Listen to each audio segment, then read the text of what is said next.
It's all on this play, I think, from Kyler, really challenging up these stairs. If he can find a duel, if he can find a fight. Goofy's grabbed one in middle. That should alleviate some of the pressure at the B-bomb site for Kyler, but Altex with 1 kill. Good trade. However, this has stayed close, and because Glaive has to worry about middle, he's really got to split his attention between 2 different locations. Kyler swings for the fight. Glaive's going to win it out. Nice movement, and Goofy is the last one left. There's charging through the smoke, catches Glaive, and now jumps back in. 9 seconds left.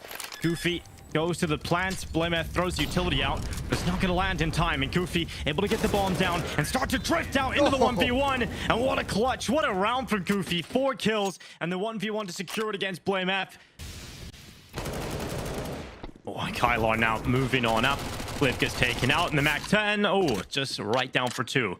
Device and Altex, no problem here for K's MAC-10. He gets so much money. And a 3-1 lead for 9, taking down the Astralis players at top ramp. Couldn't quite get back to the AK in time, but Altex making his flank down the bottom of the ladder, and he's about to catch Minio. That's another weapon to play with. And Astralis can start to flip this one in their favor as Blameth peeks out. An instant headshot from the Deagle, and he gets away with it. And now 9 with 20 seconds left. It's just 2 players. And they've got to go into the AWP of Device, the rifle of Glaive, and Blameth is still over here. It's not going to be easy. In fact, it's impossible. They have to concede this one, and it is Astralis finding a great round out of not a lot other than those saved weapons. Yeah, I mean, that's a good round for Astralis considering what they brought into it, but those You can catch out this AWP of Kai peeking around the corner, but both offers missed their shots, and this is going to favor Astralis. The kills coming in. Blameth trades out his teammate's death, and it's starting to look real awful right now for 9. 9 seconds and move in towards the site, and it's just a massacre. The rifle's posted up. The stronghold from Astralis. Yeah, a really nice hold from Astralis, although you got to say, Blameth being activated on that peak, he didn't actually spot anything or get any kind of the fights that he wanted, but he heard all the information, so Astralis is able to put the resources in the right place. And I'll say this as well, for a round in where Device misses 2 or 3 shots that I think you'd normally see him hit, this actually goes surprisingly well.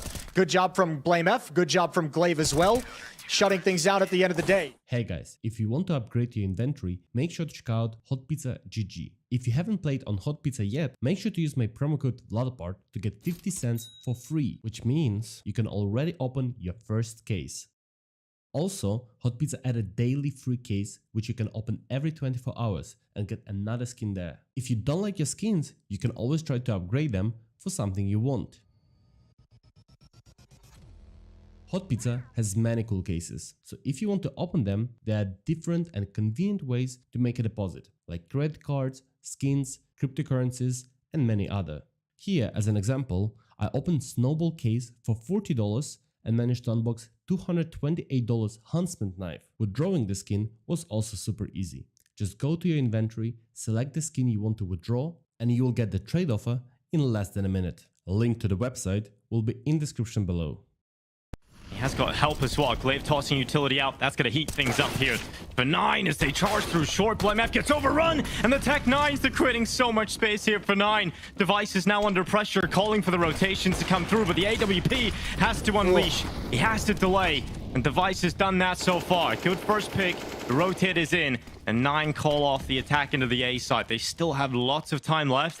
I can start to think about another option. Device is ready for another.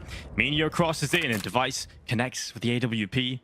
Just down to another swing here out towards Sandbys, but Hades had the wider angle. Buzz swings in with the rifle and will win the clutch in the 1 versus 2. Hades and K both collected. Nice pushed forward. Minio's got a good angle though. And Device is going to get punished for that aggression. Nice Molotov to make sure nobody could swing around the edge of the smoke to punish his retreat. Glaive's up next. Crouched under the crosshair and gets the dink, gets the cleanup on Hades. Blameth is here too. They almost line up, but Glaive's got another one. And that should be the round in control of Astralis. It's Minio left in a 1v3. Even if he finds Glaive, it's going to be tough to actually win this round, although Glaive's the only one here. Gotta pick up the bomb, and there's 2 players on the flank. That's the issue right now for Minio. He has to move forward. He's very unlucky not to have got that kill on Glaive, but as he goes back, there's a second player in ramp. He hasn't seen him, so therefore will not expect him. Minio goes and taps, trying to pull Glaive into the 1v1 fight here, but he's having to deal with so many different positions, but he turned around, he's caught Altex, and now it's just Glaive! Minio with a huge clutch! That is ridiculous! Oh, Astralis got baited into every single peek. That looked unwinnable for Minio. Yeah, I mean, that's even a smart play from Glaive. I mean, you're letting the flank be the power where you have two of your teammates. It's that one right there. Altex just couldn't get away in time after he swings to stop the plant. In front of the top stairs smoke, he's worried about the play, but he's just holding them back, and Device's flank is starting to come in. There's the Device flank, now it activates. Buzz also gets the kill, and now the attentions of the two remaining players are split between two sides. It's hard to see how 9 can get through Buzz here. They've just re-smoked the stairs as well, and Buzz will perfectly use that with the MP9. Oh, this is a massive round for Astralis to pick up. We talked about the swing round. We see Astralis' economy come crashing down. They have to go to SMGs. Low health. All you need is a quick reaction, a couple of body shots. And that kill goes in, but Glaive, he swings out towards ramp, and he sees the main attack. He sees 9 grouped up inside of the ramp, and he gets away with the lineup. Now Goofy is suddenly the only player left, and we have seen him in this competition step up with some massive performances. Well, this would be a huge round to pick up. 1 versus 2. Astralis have let a few of these rounds go, and Device, the dink is in. He tucks his head down, Goofy, but Astralis still pick it up. Buzz is loving that drop down to maintain stairs control. They do not want 9 to have it, and you can understand why. It gets really dangerous, but misses the fight as he swings out. Altex, oh, he's gonna go for it. He's feeling frisky, but he goes down as well. That's the P250 to clean it up with a double dink. Now a Tech-9 lurking in middle. It slows Glaive's rotation, so they should be able to get into the site itself. However, the bomb is now coming up a little bit late.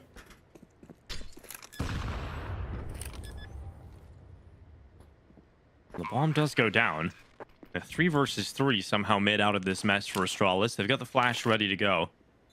Not a lot of util here, just a smoke and a flashbang, and BlameF goes forward a little too far forward from CT, and Kylo was advanced, so he catches him.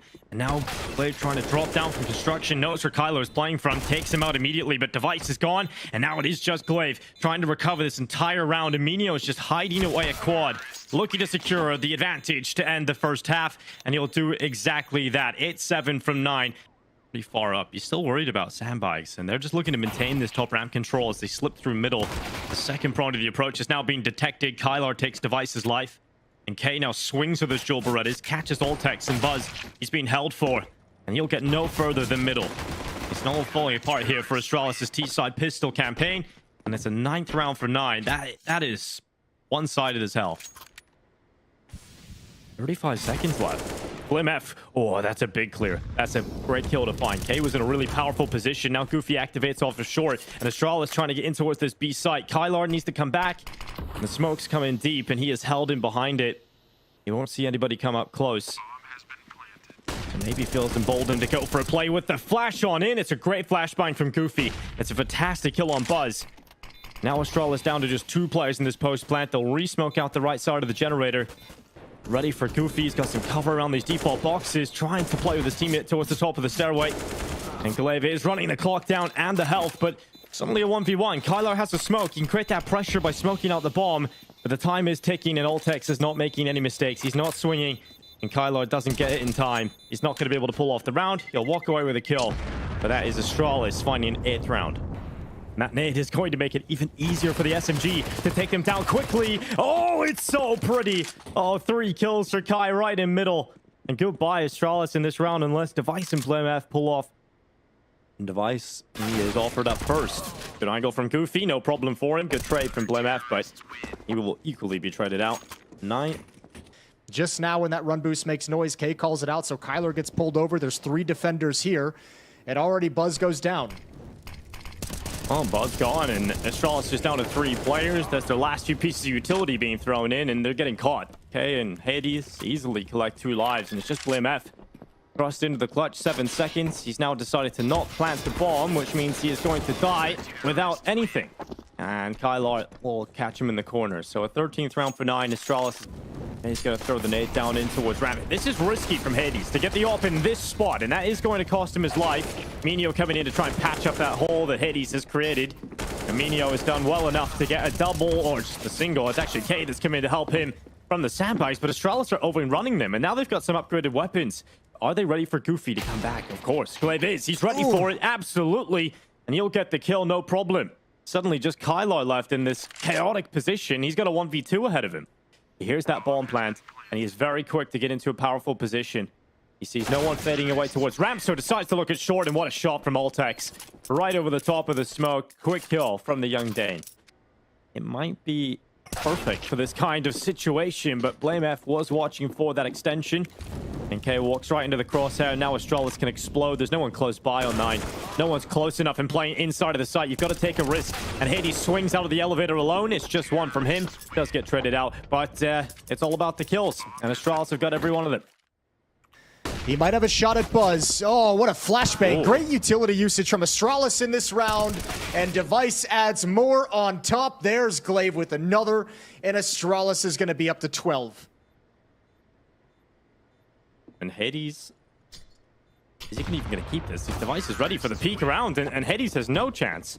Ooh, okay. Astralis really starting to turn up the heat here. And 9... Red boost. Different look for Buzz. Oh, but they're ready for it this time. Kyler and Goofy shut it down. 2-for-1 exchange, and Goofy's going to back off. So, all right, Astralis, now's the first real test.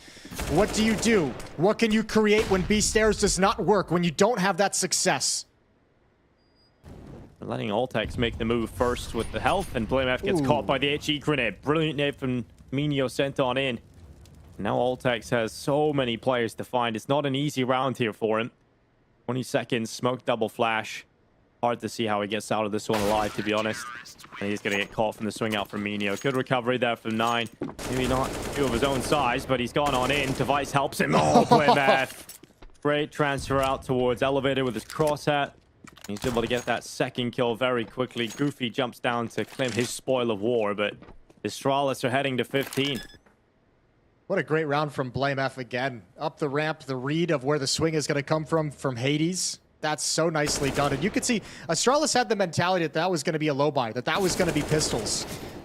And even though the M4 was spotted, even though Hades gets the opening kill with the M4, it doesn't really matter. They're still willing to kind of keep that philosophy of challenging against pistols and be bold.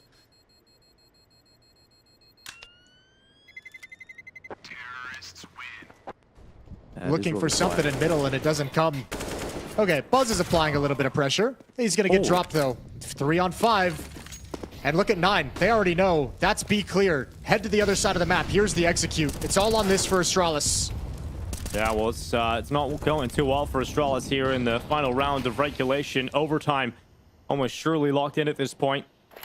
They will attempt to tap and pull some of those fights his way. And he will get one of those fights out of the elevator. BlameF pulls the kill back.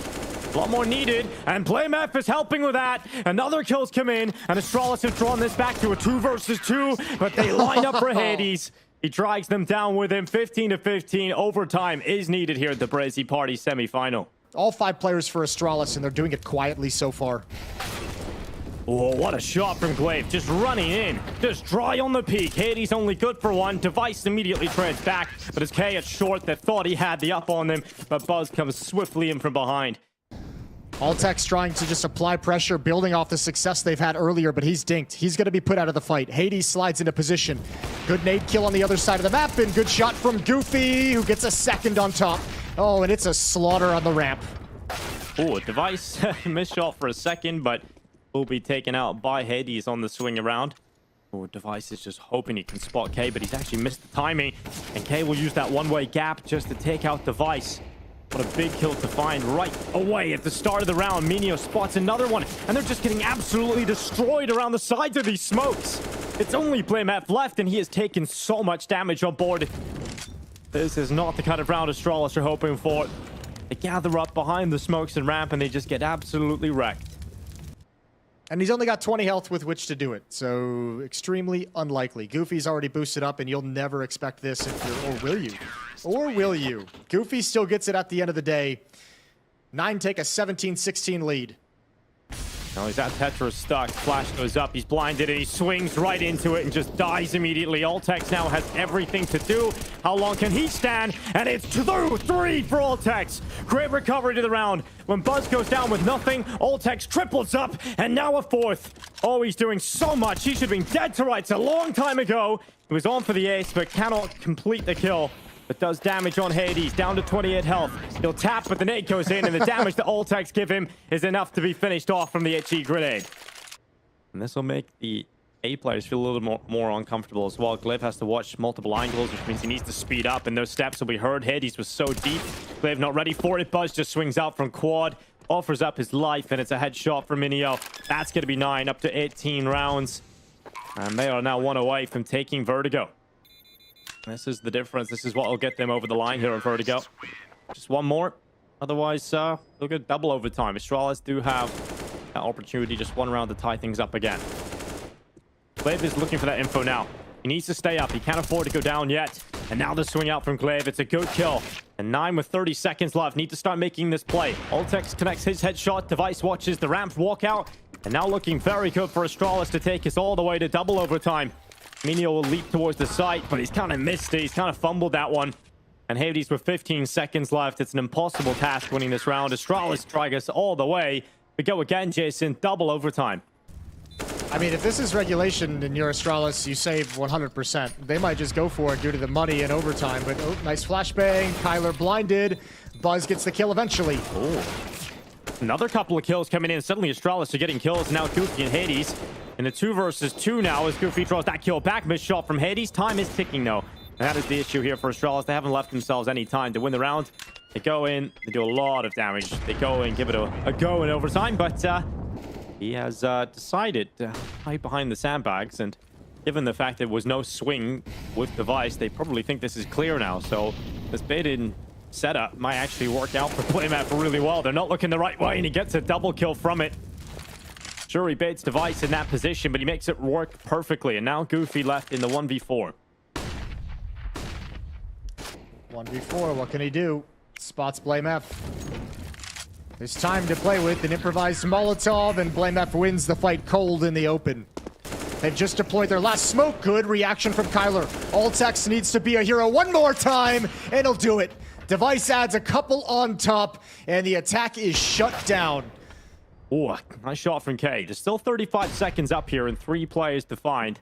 And he's now got the information, at least the K is fighting up towards the ramp. He'll call Glaive to drop back down from construction. Shot from K on the first, and that was his chance on the Glaive, but it should be too far gone now. BlameF comes in the rotation, and it's Astralis that lead the way. Device is up. How has it missed that shot? Where did the bullet go? He's so close to landing these, but 9 are very lucky to still be standing with all 3. And Glaive gets close to the smoke. He's blinded by that flash. Buzz spams through and helps him out. And Astralis looking very good here, but a no-scope from Kylar right on the Glaive through the smoke. Tap on the defuse. Device goes down, and now it's just Buzz. Time ticking on the site. And Buzz just drops on down. Tap on the defuse. Kylar's time is run too short. And he swings out for the headshot, but cannot win the round. Astralis up to map point here on Vertigo. We've already talked about the ramifications of losing this map for 9, and they've lost that opening kill. A second in, and the B side is under so much pressure. The rotation is trying to speed back in time, but Astralis are quick to take control. Utility going in, being dumped onto the side, trying to delay them. Minio is the first responder, and he's come through with a good kill. Good peek out onto Buzz. Astralis still held at bay for the time being. Minio, drops the Device. Hades' turn to try and leave his mark on the round, but it isn't going to be felt. And now the flank, it's all over. 9 are going to be cut off. BlameF has won this round, and Astralis have won this map. First blood in the semi-final, and it's 9's map pick. It's their home ground. It's their specialty. Going Astralis' way. Ultex staying on top of the bomb at the moment. 2 players coming out of cave to begin this retake. It's Kyler again with another kill. Oh, Minio, he's just waiting, but gets trucked by Buzz, who's now a distraction. And from the side, Hades can't escape without taking heavy damage, and they should be able to win this out of the post plant. The 2v2 Device, a precision shot, and there's nothing left for Goofy to do. Oh, well, and a good recovery of the round there from Buzz. Great shots coming through from him. Device obviously making up the ground initially. Astralis with 3 players positioned outside of B, 1 outside of A, and now they're just letting BlameF play. He goes deep. Here's the rotation coming in. Oh, he hasn't got that kill. And oh my goodness, he actually goes down. There's no way that should have happened to BlameF, and I'm sure he's a little confused, but Ultex makes up for it. Goes through the short smoke, gets a double kill. Buzz and Device clean up.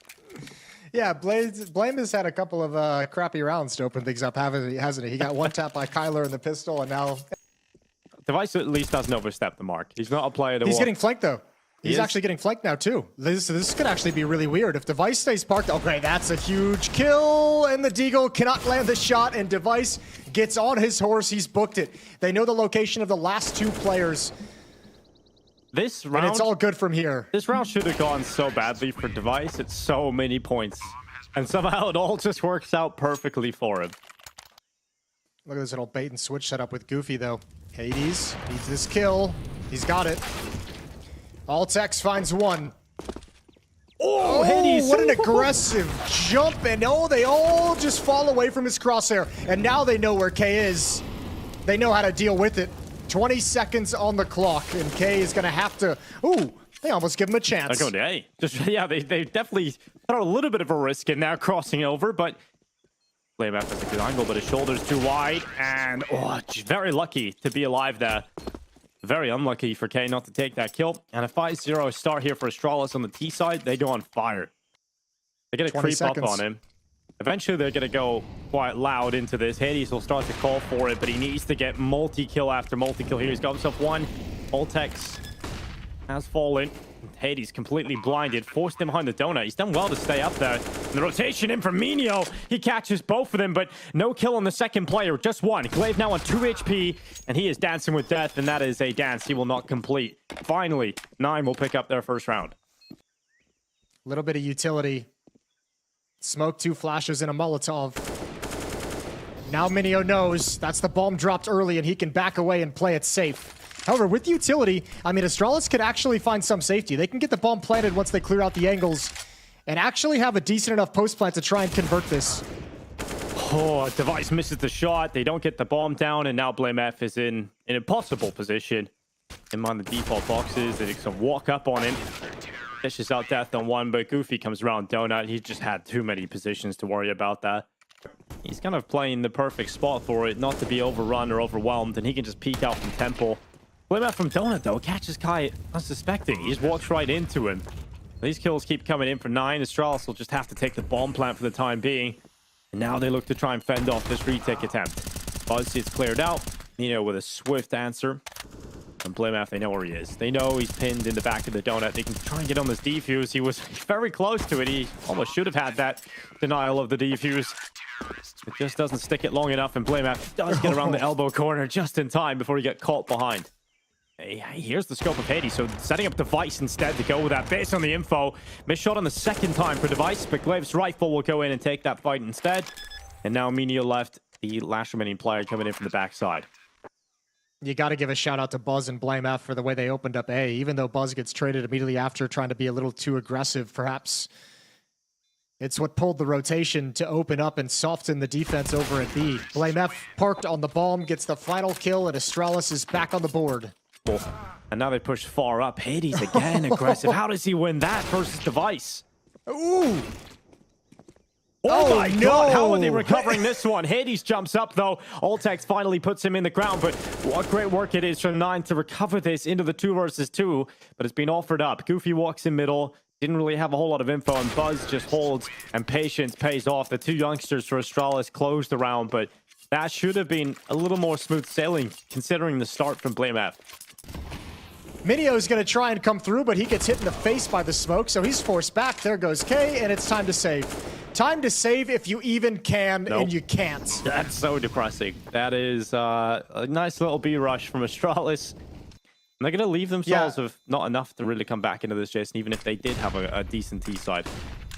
You could just like see the lack of comfort with some of the pace changes Astralis is throwing at him now, right? Like the pace change to hit mid really quick. Blamef gets the opening double kill for Astralis. Good tap from Glaive. Good follow-up from Glaive. And Minio is going to find Buzz. Those cave setups are meant to be pretty difficult to deal with, right? But they just look so easy right now. For Astralis, just walking in, pistols are on either side, and they're just getting shredded. Nice shot from Hades. There's a chance here in this round still. Let's hold the phone for a second because there has been an AK-47 recovered. Device as the smoke fades. Oh, the Deagle adds in. There's the peak, and all of a sudden it's a 1v1. Blamef is coming all the way from middle. A minute to work with, and Minio can disappear. So the advantage is now in the hands of Blamef completely. And that time is ticking. The pressure now mounting. Smoke collected at the top of the ramp. So Smoke, he'll create some pressure. BlameF, oh, just ready for that walk in. And that's going to be the 11th round for Astralis. Definitely got a little scary there towards the end. Well, this is a run from Glaive straight up towards the top of the B ramp. What a shot. Glaive has had a couple of these now. He's looking really crispy. And it was a question, is Glaive going to be able to keep up the form from the first map? Is he going to be able to have 2 good maps back to back? Well, the answer is resounding yes. And the rest of Astralis having a great time as well. They're coming up towards K. Now with 45 seconds, that is the way he dies. Oh my, okay. This round, just forget about it, 9. Get that one into the nightmares. 12-3 half. Maybe a couple kills at the end. Everyone's converging onto this position. No longer a Kevlar save, battling for everything, and 4 players go down with the bomb. 4th round for 9. You want to break that one down, Jason? You want to tell us how we got there? Yeah, exactly. And he's got support from BlameF and Donut, but he's got to get at least 1 or 2 and stay alive. Kyler with the clear, goes down. Good trade from Goofy. BlameF is up next. That's a bit more of a difficult position for the MP9 here, but BlameF has made it work. And he tried to get away, but he's hunted down, and it's just Device left. And a scout running in from CT, trying to isolate that 1v1 fight with the planter. And Hades feels confident to fight the scout with the Galil. Crosses into the open. Astralis do not win the 4th spot. 9 will pick up a 5th. Hasn't seen anybody there. Just 1. He's in the back maybe, but BlameF is ready nonetheless. And BlameF only gets 1. Goofy has the bomb. And you don't really want to get in a fight with Buzz on low HP. And Buzz, what a great reposition. The molly actually works against the tease. And now Glaive is coming down the ledge flank. Goofy's as good as dead, and he is. And that's the bomb dropped as well. Even if K's to have everything going his way, he's going to at least get Buzz. Oh, maybe not. Maybe not at all. What a jiggle from Buzz. Oh, just stay tucked in behind the box here, Buzz. I don't think he has time anymore. He took a lot of time clearing out angles in middle. Yeah, even if he gets away, I don't know if he would have had any kind of great significant amount of time to even plant the bomb. Right now, there's no one here right now in the defense. Yeah, this is interesting. They're actually emphasizing clearing out middle, and they might find K. Oh, yeah, the barrel shows. The barrel shows just as K turns. Easy kill for Buzz. Now they have mid. Oh, kiss in the smoke. And Minio, it's a kiss of death as he finds the MAC-10 to the crotch. Oh, good shot from Kyler. There's one more to deal with. It's BlameF who pounces. And this A play has been forced back. And actually, the success even at the B ramp, they're almost like nervous. Seconds. Yeah, 10 seconds now, and they cross into the open. BlameF comes back into Donut. He does a lot of damage, but he doesn't get a kill. And oh, on the cross and over, Device does not connect that shot. Will on the second time of asking. And now pulls out the sidearm. Goofy low on health. That would have been called on over. And Device is able to use the sidearm to great effect. The USP comes in. Buzz is going to back away, and as he backs away, he catches K just walking into his crosshair. Down to 3 players. Apeks in the K, finally being tested towards this side of the map. Hasn't seen a whole lot of action in the second half. Now Kylar and Goofy walk right into him, and he does not crack under any sort of pressure. Hades now in middle. AK-47 picked up, under a minute left. And right now, BlameF watching for that cross over red. So if Hades does try to come through here, BlameF is in a good spot. He hears the steps, he repositions for it. Hades is ready for that, though. 40 seconds. Yeah. Baits him out of position, but I don't think BlameF cares. There's still 4 players alive. Still a lot of people you have to eliminate, and Glaive's not going to let Hades build upon it. 15-6, 9-round lead, 9 chances.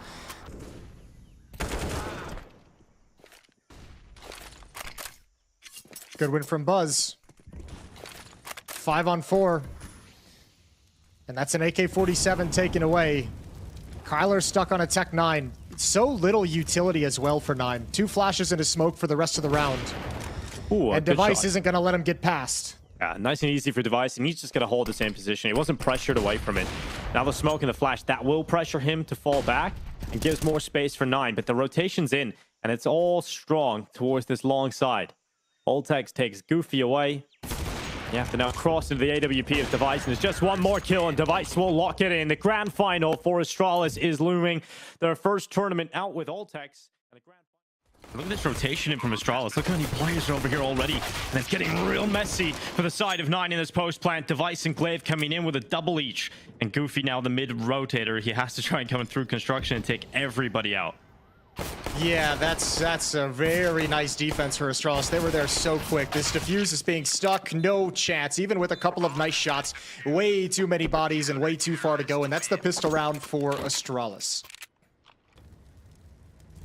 It's all on this play, I think, from Kyler, really challenging up these stairs. If he can find a duel, if he can find a fight. Goofy's grabbed one in middle. That should alleviate some of the pressure at the B-bomb site for Kyler, but Altex with 1 kill. Good trade. However, this has stayed close, and because Glaive has to worry about middle, he's really got to split his attention between 2 different locations. Kyler swings for the fight. Glaive's going to win it out. Nice movement, and Goofy is the last one left. There's charging through the smoke, catches Glaive, and now jumps back in. 9 seconds left. Goofy goes to the plant. Blameth throws utility out, but it's not going to land in time. And Goofy able to get the bomb down and start to drift out into the 1v1. And what a clutch. What a round for Goofy. 4 kills and the 1v1 to secure it against Blameth. Oh, Kylar now moving on up. Cliff gets taken out in the MAC-10. Oh, just right down for 2. Device and Altex, no problem here for K's MAC-10. He gets so much money. And a 3-1 lead for 9, taking down the Astralis players at top ramp. Couldn't quite get back to the AK in time, but Altex making his flank down the bottom of the ladder, and he's about to catch Minio. That's another weapon to play with. And Astralis can start to flip this one in their favor as Blameth peeks out. An instant headshot from the Deagle, and he gets away with it. And now 9 with 20 seconds left. It's just 2 players. And they've got to go into the AWP of Device, the rifle of Glaive, and Blameth is still over here. It's not going to be easy. In fact, it's impossible. They have to concede this one, and it is Astralis finding a great round out of not a lot other than those saved weapons. Yeah, I mean, that's a good round for Astralis considering what they brought into it, but those You can catch out this AWP of Kai peeking around the corner, but both Alpers missed their shots, and this is going to favor Astralis. The kills coming in. Blameth trades out his teammate's death, and it's starting to look real awful right now for 9. 9 seconds. They move in towards the site, and it's just a massacre. The rifle's posted up. The stronghold from Astralis. Yeah, a really nice hold from Astralis, although you got to say, Blameth being activated on that peak, he didn't actually spot anything or get any kind of the fights that he wanted, but he heard all the information, so Astralis is able to put the resources in the right place. And I'll say this as well, for a round in where Device misses 2 or 3 shots that I think you'd normally see him hit, this actually goes surprisingly well.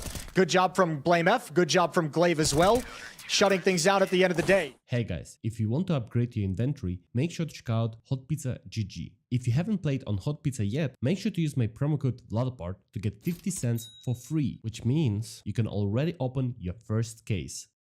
Also, Hot Pizza added daily free case, which you can open every 24 hours and get another skin there. If you don't like your skins, you can always try to upgrade them for something you want. Hot Pizza has many cool cases, so if you want to open them, there are different and convenient ways to make a deposit, like credit cards, skins, cryptocurrencies, and many other. Here, as an example, I opened Snowball case for $40 and managed to unbox $228 Huntsman knife. Withdrawing the skin was also super easy. Just go to your inventory, select the skin you want to withdraw, and you will get the trade offer in less than a minute. A link to the website will be in the description below. He has got help as well. Glaive tossing utility out. That's going to heat things up here for 9 as they charge through short. Blameth gets overrun, and the Tech 9s are creating so much space here for 9. Device is now under pressure, calling for the rotations to come through, but the AWP has to unleash. He has to delay, and Device has done that so far. Good first pick. The rotate is in, and 9 call off the attack into the A side. They still have lots of time left. I can start to think about another option. Device is ready for another. Minio crosses in, and Device connects with the AWP. Just down to another swing here out towards Sandbys, but Hades had the wider angle. Buzz swings in with the rifle, and will win the clutch in the 1 versus 2. Hades and K both collected. Nice pushed forward. Minio's got a good angle, though. And, Device is going to get punished for that aggression. Nice Molotov to make sure nobody could swing around the edge of the smoke to punish his retreat. Glaive's up next. Crouched under the crosshair and gets the dink, gets the cleanup on Hades. Blameth is here too. They almost line up, but Glaive's got another one. And that should be the round in control of Astralis. It's Minio left in a 1v3. Even if he finds Glaive, it's going to be tough to actually win this round, although Glaive's the only one here. Gotta pick up the bomb, and there's 2 players on the flank. That's the issue right now for Minio. He has to move forward. He's very unlucky not to have got that kill on Glaive, but as he goes back, there's a second player in ramp. He hasn't seen him, so therefore will not expect him. Minio goes and taps, trying to pull Glaive into the 1v1 fight here, but he's having to deal with so many different positions, but he's turned around, he's caught Altex, and now it's just Glaive! Minio with a huge clutch! That is ridiculous! Oh, Astralis got baited into every single peek. That looked unwinnable for Minio. Yeah, I mean, that's even a smart play from Glaive. I mean, you're letting the flank be the power where you have two of your teammates. It's that one right there. Altex just couldn't get away in time after he swings to stop the plant. In front of the top stairs smoke, he's worried about the play, but he's just holding them back, and Device's flank is starting to come in. There's the Device flank, now it activates. Buzz also gets the kill, and now the attentions of the two remaining players are split between two sides. It's hard to see how 9 can get through Buzz here. They've just re-smoked the stairs as well, and Buzz will perfectly use that with the MP9. Oh, this is a massive round for Astralis to pick up. We talked about the swing round. We see Astralis' economy come crashing down. They have to go to SMGs. Low health. All you need is a quick reaction, a couple of body shots. And that kill goes in, but Glaive, he swings out towards ramp, and he sees the main attack. He sees 9 grouped up inside the ramp, and he gets away with the lineup. Now Goofy is suddenly the only player left, and we have seen him in this competition step up with some massive performances. Well, this would be a huge round to pick up. 1 versus 2. Astralis have let a few of these rounds go, and Device, the dink is in. He tucks his head down, Goofy, but Astralis still pick it up. Buzz is loving that drop down to maintain stairs control. They do not want 9 to have it, and you can understand why. It gets really dangerous, but misses the fight as he swings out. Altex. Oh, he's going to go for it. He's feeling frisky, but he goes down as well. That's the P250 to clean it up with a double dink. Now a Tech-9 lurking in middle. It slows Glaive's rotation, so they should be able to get into the site itself. However, the bomb is now coming up a little bit late.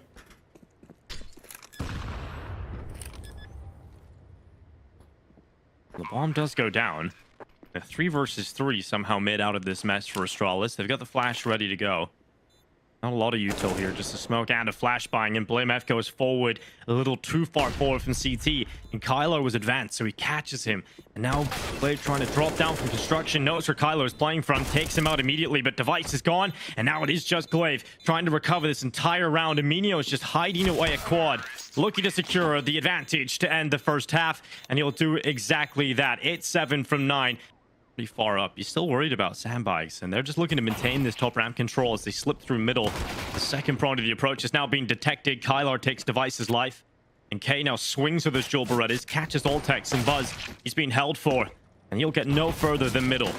It's not all falling apart here for Astralis' T-side pistol campaign, and it's a 9th round for 9. That is one-sided as hell. 35 seconds left. BlameF, oh, that's a big clear. That's a great kill to find. K was in a really powerful position. Now Goofy activates off the short, and Astralis trying to get in towards this B site. Kylar needs to come back, and the smoke's coming deep, and he is held in behind it. You won't see anybody come up close. So maybe feels emboldened to go for a play with the flash on in. It's a great flashbang from Goofy. It's a fantastic kill on Buzz. Now Astralis down to just 2 players in this post plant. They'll re-smoke out the right side of the generator. Ready for Goofy. He's got some cover around these default boxes, trying to play with his teammate towards the top of the stairway. And Glaive is running the clock down and the health, but it's only a 1v1. Kylar has a smoke. He can create that pressure by smoking out the bomb, but the time is ticking, and Altex is not making any mistakes. He's not swinging, and Kylar doesn't get it in time. He's not going to be able to pull off the round. He'll walk away with a kill, but that is Astralis finding an 8th round. That nade is going to make it even easier for the SMG to take them down quickly. Oh, it's so pretty. Oh, 3 kills for Kai right in middle. And goodbye, Astralis, in this round, unless Device and BlameF pull off. And Device, he is offered up first. Good angle from Goofy, no problem for him. Good trade from BlameF, but he will equally be traded out. 9. Just now when that run boost makes noise, K calls it out, so Kyler gets pulled over. There's 3 defenders here, and already Buzz goes down. Oh, Buzz gone, and Astralis just down to 3 players. That's their last few pieces of utility being thrown in, and they're getting caught. Okay, and Hades easily collect 2 lives, and it's just BlameF. Thrust into the clutch, 7 seconds. He's now decided to not plant the bomb, which means he is going to die without anything. And Kylar will catch him in the corner. So a 13th round for 9. Astralis, he's going to throw the nade down in towards Rabbit. This is risky from Hades to get the op in this spot, and that is going to cost him his life. Minio coming in to try and patch up that hole that Hades has created. And Minio has done well enough to get a double or just a single. It's actually Kate that's come in to help him from the sandbags, but Astralis are overrunning them, and now they've got some upgraded weapons. Are they ready for Goofy to come back? Of course, Glaive is. He's ready for it, absolutely. And he'll get the kill, no problem.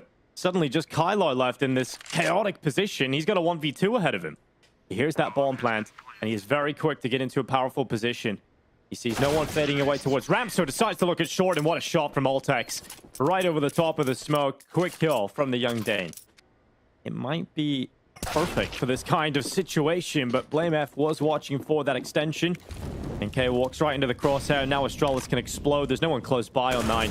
No one's close enough and playing inside of the site. You've got to take a risk. And Hades swings out of the elevator alone. It's just one from him. Does get traded out. But it's all about the kills. And Astralis have got every one of them.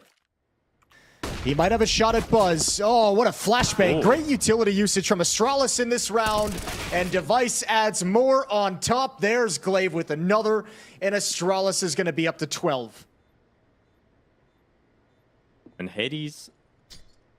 Is he even going to keep this? His Device is ready for the peek around, and Hades has no chance. Ooh, okay. Astralis really starting to turn up the heat here. A 9. Red boost. Different look for Buzz. Oh, but they're ready for it this time. Kyler and Goofy shut it down. 2-for-1 exchange, and Goofy's going to back off. So, all right, Astralis. Now's the first real test. What do you do? What can you create when B-Stairs does not work, when you don't have that success? Letting Altex make the move first with the health, and BlameF gets caught by the HE grenade. Brilliant nade from Minio sent on in. Now Altex has so many players to find. It's not an easy round here for him. 20 seconds, smoke double flash. Hard to see how he gets out of this one alive, to be honest. And he's going to get caught from the swing out from Minio. Good recovery there from 9. Maybe not two of his own size, but he's gone on in. Device helps him. Oh, BlameF. Great transfer out towards elevator with his crosshat. He's able to get that second kill very quickly. Goofy jumps down to claim his spoil of war, but Astralis are heading to 15. What a great round from BlameF again. Up the ramp, the read of where the swing is going to come from Hades. That's so nicely done. And you could see Astralis had the mentality that that was going to be a low buy, that was going to be pistols. And even though the M4 was spotted, even though Hades gets the opening kill with the M4, it doesn't really matter. They're still willing to kind of keep that philosophy of challenging against pistols and be bold.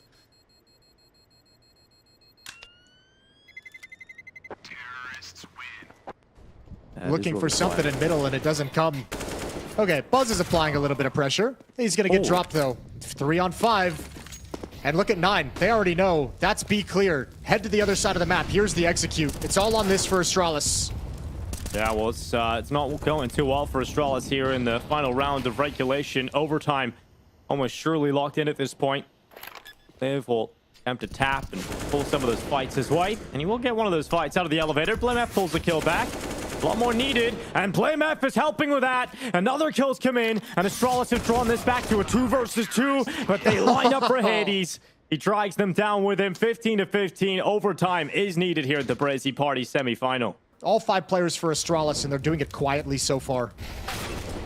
Oh, what a shot from Glaive. Just running in. Just dry on the peak. Hades only good for 1. Device immediately trades back, but it's K at short that thought he had the up on them, but Buzz comes swiftly in from behind.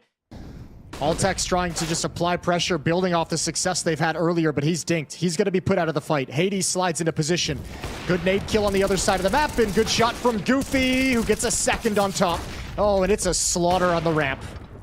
Oh, Device missed shot for a second, but will be taken out by Hades on the swing around. Oh, Device is just hoping he can spot K, but he's actually missed the timing. And K will use that one-way gap just to take out Device. What a big kill to find right away at the start of the round. Minio spots another one, and they're just getting absolutely destroyed around the sides of these smokes. It's only BlameF left, and he has taken so much damage on board. This is not the kind of round Astralis are hoping for. They gather up behind the smokes and ramp, and they just get absolutely wrecked. And he's only got 20 health with which to do it, so extremely unlikely. Goofy's already boosted up, and you'll never expect this if you're... Or will you? Or will you? Goofy still gets it at the end of the day. 9 take a 17-16 lead. Now he's at Tetris stuck. Flash goes up. He's blinded, and he swings right into it and just dies immediately. Altex now has everything to do. How long can he stand? And it's 2-3 for Altex. Great recovery to the round. When Buzz goes down with nothing, Altex triples up, and now a 4th. Oh, he's doing so much. He should have been dead to rights a long time ago. He was on for the ace, but cannot complete the kill. It does damage on Hades, down to 28 health. He'll tap, but the nade goes in, and the damage that Apeks give him is enough to be finished off from the itchy grenade. And this will make the A players feel a little more uncomfortable as well. Glaive has to watch multiple angles, which means he needs to speed up, and those steps will be heard. Hades was so deep. Glaive not ready for it. Buzz just swings out from quad, offers up his life, and it's a headshot for Minio. That's going to be 9, up to 18 rounds. And they are now 1 away from taking Vertigo. This is the difference. This is what will get them over the line here on Vertigo.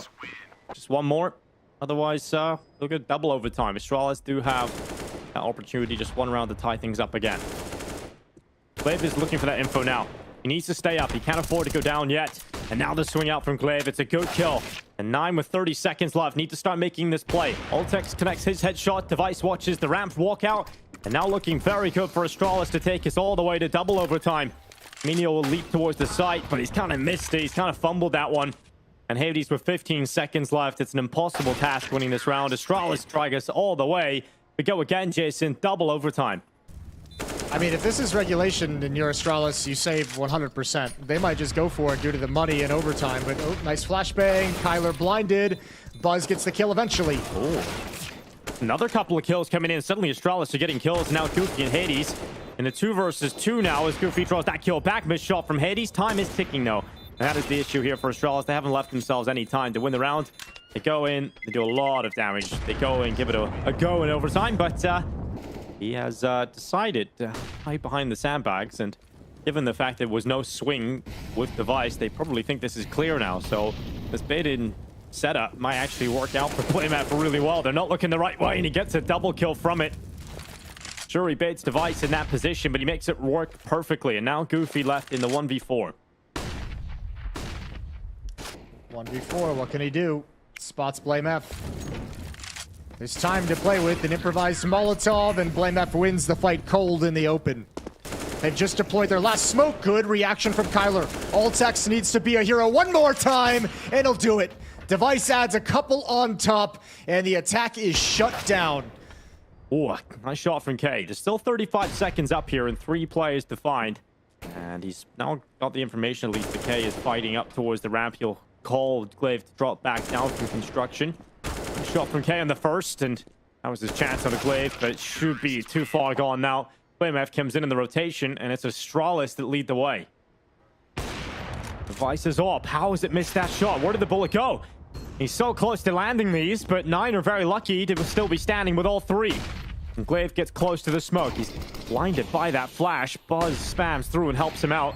And Astralis looking very good here, but a no-scope from Kylar right on the Glaive through the smoke. Tap on the defuse. Device goes down, and now it's just Buzz. Time ticking on the site. And Buzz just drops on down. Tap on the defuse. Kylar's time is run too short. And he swings out for the headshot, but cannot win the round. Astralis up to map point here on Vertigo.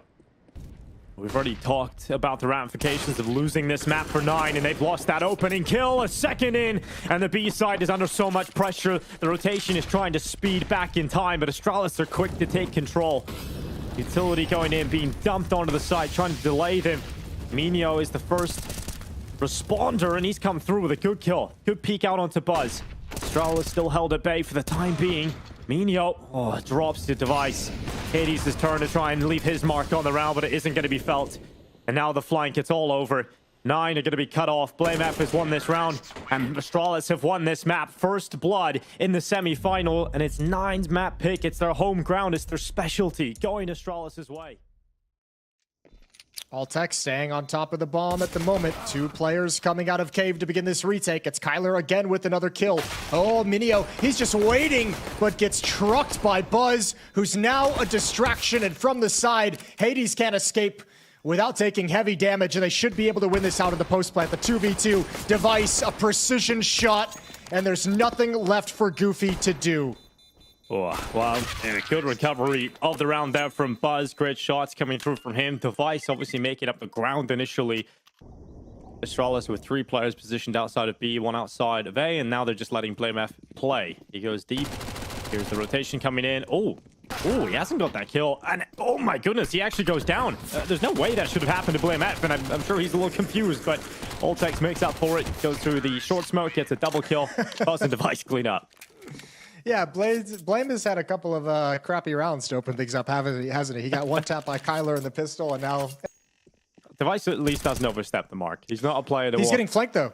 He's is? actually getting flanked now, too. This could actually be really weird. If Device stays parked, okay, that's a huge kill, and the Deagle cannot land the shot, and Device gets on his horse. He's booked it. They know the location of the last two players, This round, and it's all good from here. this round should have gone so badly for Device. It's so many points. And somehow it all just works out perfectly for him. Look at this little bait and switch setup with Goofy, though. Hades needs this kill. He's got it. Altex finds one. Oh, Hades! What an aggressive jump, and they all just fall away from his crosshair. And now they know where K is. They know how to deal with it. 20 seconds on the clock, and K is going to have to... Ooh, they almost give him a chance. They're going to A. Just, yeah, they definitely put a little bit of a risk in now crossing over, but Blamef has a good angle, but his shoulder's too wide, and very lucky to be alive there. Very unlucky for K not to take that kill. And a 5-0 start here for Astralis on the T side. They go on fire. They're going to creep up on him. Eventually, they're going to go quite loud into this. Hades will start to call for it, but he needs to get multi-kill after multi-kill here. He's got himself one. Altex has fallen. Hades completely blinded, forced him behind the donut. He's done well to stay up there. And the rotation in from Minio. He catches both of them, but no kill on the second player. Just one. Glaive now on 2 HP, and he is dancing with death, and that is a dance he will not complete. Finally, 9 will pick up their first round. A little bit of utility. Smoke, 2 flashes, and a Molotov. Now Minio knows that's the bomb dropped early, and he can back away and play it safe. However, with utility, I mean, Astralis could actually find some safety. They can get the bomb planted once they clear out the angles and actually have a decent enough post plant to try and convert this. Oh, Device misses the shot. They don't get the bomb down, and now Blamef is in an impossible position. Him on the default boxes. They can walk up on him. Dishes out death on one, but Goofy comes around Donut. He just had too many positions to worry about that.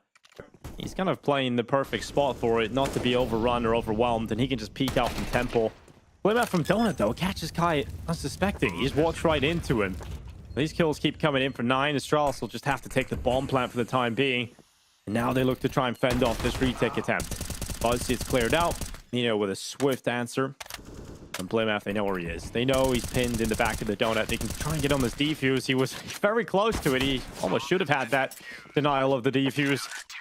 It just doesn't stick it long enough, and Blamef does get around the elbow corner just in time before he gets caught behind. Hey, here's the scope of Hades. So setting up Device instead to go with that based on the info. Missed shot on the second time for Device, but Glaive's rifle will go in and take that fight instead. And now Minio left, the last remaining player coming in from the backside. You got to give a shout out to Buzz and Blamef for the way they opened up A, even though Buzz gets traded immediately after, trying to be a little too aggressive, perhaps. It's what pulled the rotation to open up and soften the defense over at B. Blamef parked on the bomb, gets the final kill, and Astralis is back on the board. And now they push far up. Hades again aggressive. How does he win that versus Device? Ooh! Oh my God, no. how are they recovering this one? Hades jumps up though. Altex finally puts him in the ground, but what great work it is from 9 to recover this into the 2 versus 2, but it's been offered up. Goofy walks in middle, didn't really have a whole lot of info, and Buzz just holds, and patience pays off. The 2 youngsters for Astralis closed the round, but that should have been a little more smooth sailing considering the start from Blamef. Minio is going to try and come through, but he gets hit in the face by the smoke, so he's forced back. There goes K, and it's time to save. Time to save if you even can, Nope. and you can't. That's so depressing. That is a nice little B rush from Astralis. And they're going to leave themselves with not enough to really come back into this, Jason, even if they did have a decent T side. You could just like see the lack of comfort with some of the pace changes Astralis is throwing at him now, right? Like the pace change to hit mid really quick. Blamef gets the opening double kill for Astralis. Good tap from Glaive. Good follow-up from Glaive. And Minio is going to find Buzz. Those cave setups are meant to be pretty difficult to deal with, right? But they just look so easy right now. For Astralis, just walking in, pistols are on either side, and they're just getting shredded. Nice shot from Hades. There's a chance here in this round still. Let's hold the phone for a second because there has been an AK-47 recovered. Device, Oh! as the smoke fades. Oh, the Deagle adds in. There's the peak, and all of a sudden it's a 1v1. Blame F is coming all the way from middle. A minute to work with, and Minio can disappear. So the advantage is now in the hands of Blame F completely. And that time is ticking. The pressure now mounting. Smoke collected at the top of the ramp. So Smoke, he'll create some pressure. Blame F. Oh, just ready for that walk in. And that's going to be the 11th round for Astralis. Definitely got a little scary there towards the end. Well, this is a run from Glaive straight up towards the top of the B ramp. What a shot. Glaive has had a couple of these now. He's looking really crispy. And it was a question, is Glaive going to be able to keep up the form from the first map? Is he going to be able to have 2 good maps back to back? Well, the answer is resounding yes. And the rest of Astralis having a great time as well. They're coming up towards K. Now with 45 seconds, that is the way he dies. Oh my, okay. This round, just forget about it, 9. Get that one into the nightmares. 12-3 half. Maybe a couple kills at the end. Everyone's converging onto this position. No longer a Kevlar save, battling for everything, and 4 players go down with the bomb. Fourth You want to round break for that 9. one down, Jason? You want to tell us how we got there? Yeah, exactly. And he's got support from Blame F in Donut, but he's got to get at least 1 or 2 and stay alive. Kyler with the clear, goes down. Good trade from Goofy. Blame F is up next. It's a bit more of a difficult position for the MP9 here, but Blame F has made it work. And he tried to get away, but he's hunted down, and it's just Device left. And a scout running in from CT, trying to isolate that 1v1 fight with the planter. And Hades feels confident to fight the scout with the Galil. Crosses into the open. Astralis do not win the 4th spot. 9 will pick up a 5th. Hasn't seen anybody there. Just 1. He's in the back maybe, but Blame F is ready nonetheless. And Blame F only gets 1. Goofy has the bomb.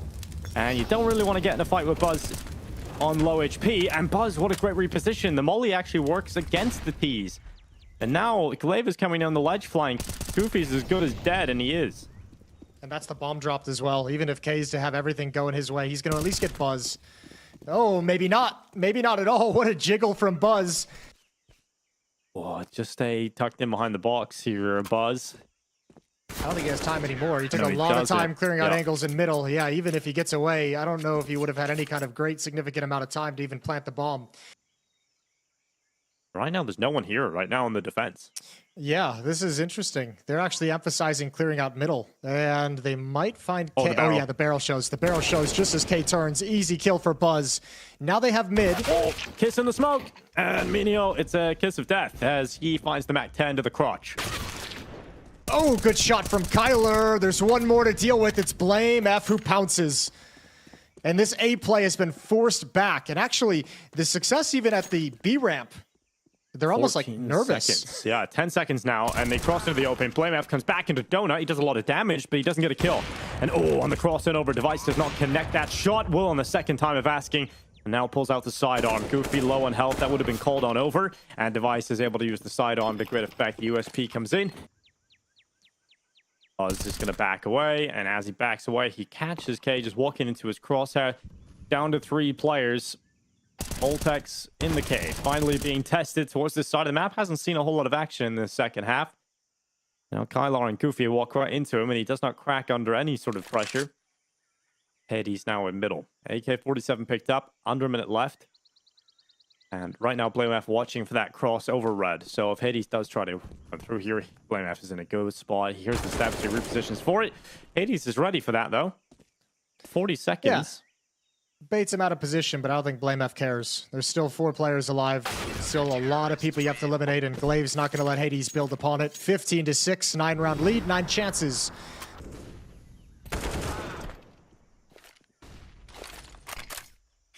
Good win from Buzz. 5 on 4. And that's an AK-47 taken away. Kyler stuck on a Tech 9. So little utility as well for 9. 2 flashes into smoke for the rest of the round. Ooh, And Device isn't going to let him get past. Yeah, nice and easy for Device, and he's just going to hold the same position. He wasn't pressured away from it. Now the smoke and the flash, that will pressure him to fall back and gives more space for 9, but the rotation's in, and it's all strong towards this long side. Apeks takes Goofy away.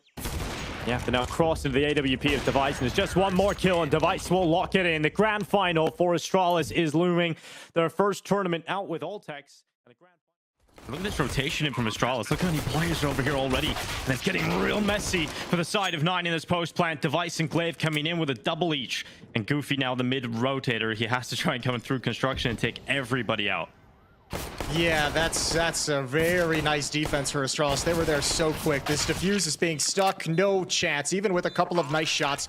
Way too many bodies and way too far to go. And that's the pistol round for Astralis. It's all on this play, I think, from Kyler, really challenging up these stairs. If he can find a duel, if he can find a fight. Goofy's grabbed one in middle. That should alleviate some of the pressure at the B-bomb site for Kyler, but Apeks with 1 kill. Good trade. However, this has stayed close, and because Glaive has to worry about middle, he's really got to split his attention between 2 different locations. Kyler swings for the fight. Glaive's going to win it out. Nice movement, and Goofy is the last one left. There's charging through the smoke, catches Glaive, and now jumps back in. 9 seconds left. Goofy goes to the plant. Blameth throws utility out, but it's not going to land in time. And Goofy able to get the bomb down and start to drift out into the 1v1. And what a clutch. What a round from Goofy. 4 kills and the 1v1 to secure it against Blameth. Oh, Kylar now moving on up. Cliff gets taken out in the MAC-10. Oh, just right down for 2. Device and Apeks, no problem here for K's MAC-10. He gets so much money. And a 3-1 lead for 9, taking down the Astralis players at top ramp. Couldn't quite get back to the AK in time, but Apeks making his flank down the bottom of the ladder, and he's about to catch Minio. That's another weapon to play with. And Astralis can start to flip this one in their favor as Blameth peeks out. An instant headshot from the Deagle, and he gets away with it. And now 9 with 20 seconds left. It's just 2 players.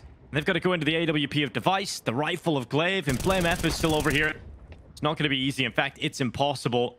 They have to concede this one, and it is Astralis finding a great round out of not a lot other than those saved weapons. Yeah, I mean, that's a good round for Astralis considering what they brought into it, but those He can catch out this AWP of Kai peeking around the corner, but both offers missed their shots, and this is going to favor Astralis. The kills coming in. Blameth trades out his teammate's death, and it's starting to look real awful right now for 9. 9 seconds. They move in towards the site, and it's just a massacre. The rifle's posted up. The stronghold from Astralis. Yeah, a really nice hold from Astralis, although you got to say, Blameth being activated on that peak, he didn't actually spot anything or get any kind of the fights that he wanted, but he heard all the information, so Astralis is able to put the resources in the right place. And I'll say this as well, for a round in where Device misses 2 or 3 shots that I think you'd normally see him hit, this actually goes surprisingly well. Good job from Blameth, good job from Glaive as well, shutting things down at the end of the day. Hey guys, if you want to upgrade your inventory, make sure to check out Hot Pizza GG. If you haven't played on Hot Pizza yet, make sure to use my promo code VLADOPART to get 50 cents for free, which means you can already open your first case. Also, Hot Pizza added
What's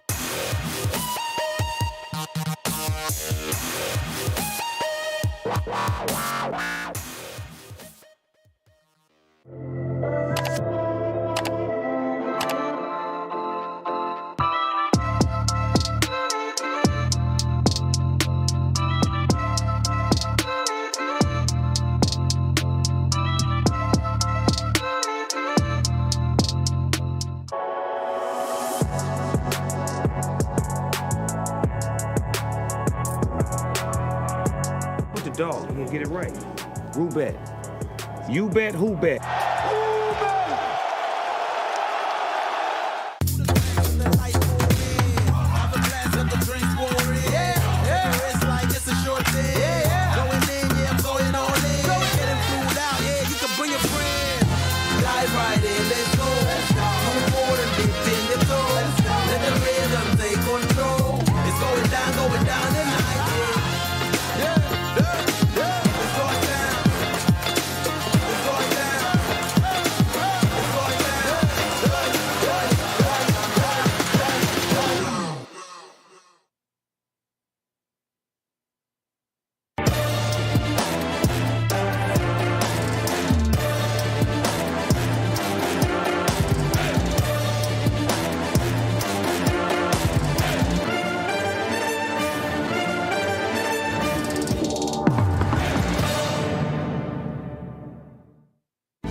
Welcome back once again, everybody, to day number 2 here at the Roobet Cup 2023. My name is Jasmine, otherwise known as Veracity, but what I really want to be focusing on is 2 of these lovely gents alongside me. I should have said one, really. Sorry about that. It's me. Yes, I know. It's definitely not you, Kassad. How are we feeling after yesterday, boys? We had plenty of action, lots of CS2 being played here. Yeah, a lot of CS2, some surprising results as well, right? Heroic managing to somehow get a win as well. We had that crazy game with Furia where they were able to pull off a win seemingly out of nothing from against Eternal Fire. So I'm just looking for more chaos today. Nice shirt, by the way. Thanks, is man. Is that paid advertise? Maybe. Okay. See what he does. That's Hashtag ad. Oh, well, let's go. Gotta get that cash, gotta get that bag. Nah, the thing is, like, yesterday we had a long day, right? Yeah. A long day with unexpected results, unexpected news during the day, with Heroic being dismantled pretty much, and you know some new guys stepping in, beating Aurora, and it has been a day full of interesting Counter-Strike. Let's say that it's only day 1. You can see the bracket on your screen of Group A, that Heroic beat Aurora, like we said, and Furia kind of managed to scrape through Eternal Fire with that ultimate like final round where only Eternal Fire knows what happened, and they are meeting each other for the place in the playoffs, and then we have the lower bracket, Aurora, Eternal Fire. That's going to be an interesting game. Yeah, and for Group B, obviously, we had Movistar against 9Z, Movistar coming out on top, although, again, it was a 3-map affair. And the Battle of the CIS, VP, Spirit, they tied up again, but VP in the end able to, as they always do, get the win. See, I feel like we were pretty confident about our picks, me and you, Blair.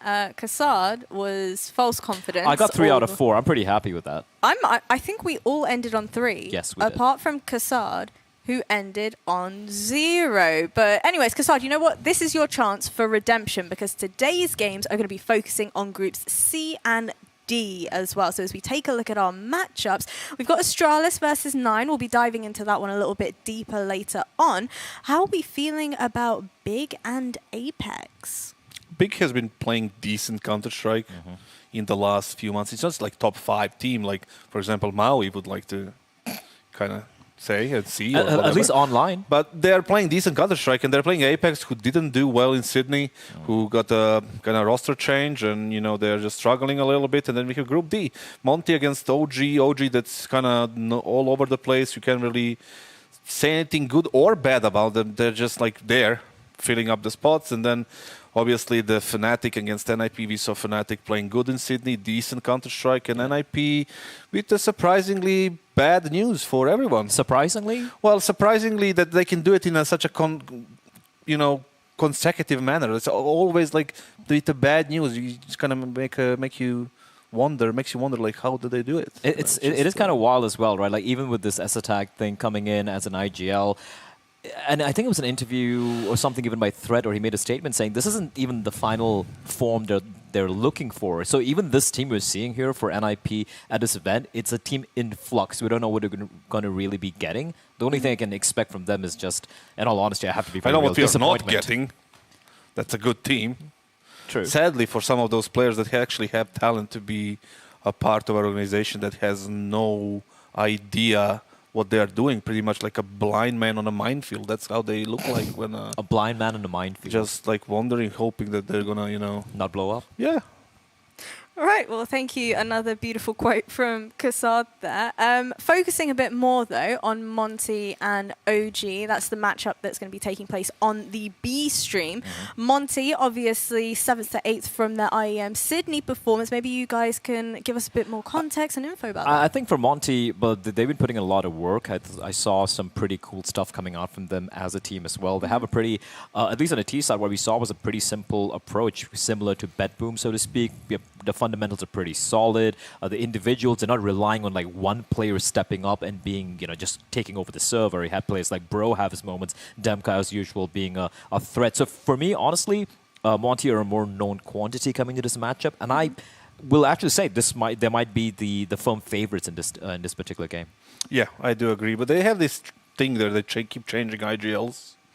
I think sometimes Sandai it's Woro, sometimes it's Sandai Young. It's like, I don't even know. But the lineup itself, it's decent. I think what they accomplished in the last, this year, right, has been more than anyone expected, considering all the circumstances and the political, situation and the conflicts and everything. It's very hard on players to deal with that, and they managed to qualify for many events and played well, and they played top 8 in the major in Paris, and overall they showed, progress, which is all you want from them. You don't expect them to win events, but they are what they are because they deserve it. And they also have this ability, right? A lot of these teams, they kind of plateau out, when they get a few wins and they're not able to go further. And for Monty, though, the one cool thing is they have these big scouts being taken once in a while in some of the big events. So, they have the promise of if they're able to kind of just build on what they've done so far, they could potentially, they have a ceiling which still hasn't been reached, I feel, for this team. Well, whilst we have a fairly consistent performance coming out from Monty, how about the flip side of that? What about OG? How are things going on their side of the camp? I don't think anyone knows what's happening with OG. I don't think OG knows what's happening with OG right now. Well, I know what's happening with OG, but I can't share it. It just seems, look, like the Zoomers say now, it just seems so mid, right? Like Fasha coming in, we hope maybe in this team he might be able to do better than he did in Fnatic, but that's not really been the case. Fiku, Regali, again, Regali, someone you expected to kind of pop off a little bit perhaps with the promise he had earlier on, hasn't done much. Kito's been the one that stood out quite a bit for me, which honestly was a pleasant surprise, but that's not enough though. No, that's not enough at all. I think Regali has to be the main player in that team simply because he's the young, talent, very, flashy and everything, but he hasn't found any consistency whatsoever. Nexa is struggling ever since he returned. He's struggling to find, we don't know what's behind the scenes, right? It can be anything, right? And we don't know how long are they going to stay together as a team, what kind of situation they have inside the organization. The coaching staff has always been, somewhere unnoticed in a way. They're just similar to what you said, mid. So there's a lot of issues there, so they're nowhere to be placed. You cannot really say, oh, they're a terrible team, right? Because they're not. But you cannot really say they're a contender for the playoffs in any event, because they're not. So it's just, for an organization that's OG and for the players that they have, for example, Nexa, I don't think that's enough. That's the issue that I have with that. And also, like post, during the player break before CS2 as well, when he looked at all the lineup changes that happened, this is the one lineup change where I'm like, this just looks so mid. Yeah, I feel like there's a lot of bias maybe towards the Monty camp. Not bias for any other reason. It's called logic. Okay, right. She doesn't know what that is. We can go. Wow. Okay, I got you. Don't worry, I got your number. We'll sort this out later on broadcast. But anyways, back to the focus at hand. This is a best of 3, of course. Do we think this is going to be one of our first Swift 2-0s? I would think so. That being said, OG, online I've seen them play a few games here and there. I think their Anubis, their Mirage is pretty decent, but then Monty's Anubis is probably the best map as well, so I don't see it happening here. look, we've seen some crazy CS yesterday, like Heroic winning that game against Aurora. That should have never have happened. So we could even see map number 3 coming up, but I'm still going to stand by the fact that I've seen enough from Monty to have them as my favorites. Yeah, I do believe they are the favorites, but I wouldn't call them like super convincing favorites because I would like to see 3 maps simply because we don't know where OG is going to land when it comes to this game. Like, are they going to show up and like, you know, do something? Or they're going to fall back on their asses again because they have the pieces like, you know, Keto and Regali who can explode on any single match, right? And they pick Mirage, which is a very kind of defaulty map. They like to play default Counter-Strike. It's not very spawn, freeze time cold, right? And they can definitely take at least Mirage. About Anubis, I'm not really sure because, as Bleb pointed out, it's one of the best teams on a map like that. So together with, let's say, complexity maybe. Yeah. And they should be they should be favorites, but let's say 60-40, the best. I'd give it a 70-30. Well, whilst we've been focusing a lot on what is going on the B stream, if you do want to check out that Monty and OG game, feel free to do so. But all of the memes and actions will also be taking place over here because we have Astralis versus 9. Now, before we dive into all of this, fellas, I think it's worth prefacing. Obviously, throughout yesterday, we just kept saying, oh, it's CS2. It's CS2. It's constantly changing. Maybe that's why some players are struggling. We've yet again had another update as well. Dropping to, it was last night, late last night. So how much of an impact, if any, is this going to end up having on the current state of CS2 and the performance of some of these teams? I don't think it's going to really make an effect on this particular map because I don't think we're going to be seeing Inferno being played here. And Inferno's the Inferno balcony change, that's the big one for me, right? It's going to definitely affect how that A pit position plays out, especially at high tiers of Counter-Strike. So yes, that is something I'm looking forward to. Hopefully get to see Inferno being played out here today. In this matchup though, it's going to be a best of one as always. It's going to be Vertigo being potentially taken by 9. They have lost a couple of times recently, so I'm just going to put a caveat there. Astralis should be going with Ancient, the classic Achilles heel of the Polish squad. And a final map, it's up in the air. I'm just going to wager it's going to be maybe an overpass coming into play here. I don't really know, to be honest. It can go either way, right? I think you were spot on when it comes to the first 2 maps. It has to be Ancient for Astralis. It has to be Vertigo for 9. But even if they pick Vertigo, I think they dropped off quite a bit as a team. I agree. Similar to Monty, right? They had a starting trajectory pretty much the same, right? And Monty kind of ascended, and 9 just stayed the same, you know. I think they've actually come down a little bit right now. Yeah, honestly. maybe. Even you could say that like that. But I wasn't really happy with how they performed in the last couple of months. Maybe they had an issue transitioning into the CS2, and you know, after I think they played Rio, and they didn't really show there anything special, and after that kind of dropped off. You can see that the lineup stayed the same, nothing really changed in terms of the personnel inside the team, and I'm looking for, because the Poland they need a proper team right now, right? After the Golden 5, after the VP and all this, and with the Bialy and Snacks, I think they deserve to have a decent team. There was a potential in this team, but they really not lived up to it yet, I guess. I have a question for you. This is something just to satisfy my curiosity, right? The Golden 5, is that with Luke, or is that in Cuban, or is that the one in CSGO with Snacks and Bialy? Absolutely with Luke and Cuban. Absolutely. Ding, ding, ding. I mean, Answer. it has to be, right? Because those are the legends of the game that we grew up, you know, loving before we transitioned into CSGO. It's just, I spent so many days and nights and watching those people play, right? You know, back in the day when there was like Intel Extreme Masters, Europe and Worlds and all this. That's so many names as well, like Frag Executors, MYM, Meter Makers. Yeah. Probably the best name for a team ever. MYM? Yes. Yeah. So we've spoken a lot about individuals from both of our wonderful teams. The real question is, though, who are you going to be looking towards to perform throughout this game? This guy, the big guy right there. I mean, this guy consistently delivers time and time again. And win or lose, like, he just somehow manages to get those ratings right. And call him what do you want to, blame F, beta, whatever. But he does manage to be the difference maker, I feel, for this team. I don't think we've seen Astralis play a CS2 game officially yet, though. So I'm curious about that. Yes, Blame is a great player. Obviously, the numbers are saying all of that, but you need to translate those numbers into wins, right? If you take a player that's maybe Nav, who is similarly when it comes to baiting, right? But Nav had a period in Liquid where he was completely, like, you know, by himself, baiting the hell out of everyone, but he keeps delivering the numbers and they keep getting the wins. They won the Grand Slam, they won 4 events in a row, they had a mini era, whatever it is. And Astralis never got to do it yet, right? After the original lineup, obviously. But when he delivers these numbers, even with complexity, and now in Astralis, the wins are not there. Like, he needs to pair them up with a title or a couple of titles, right? So we can actually say, okay, this is legit, right? It doesn't mean that he's a bad player whatsoever. He's a really good player, very sharp, very smart, very hardworking. That's all facts, right? But you need to get some titles. Well, before anybody can get any titles, we need to have the veto to figure out who on earth is going to be taking away our first victory of today. Talk to me. You've already made a prediction here, Blair, about the veto. I'm quite keen to see an Inferno. I don't think he's wrong at all. I think he has to be it's pretty obvious. Boom. Ancient and then Vertigo. Boom.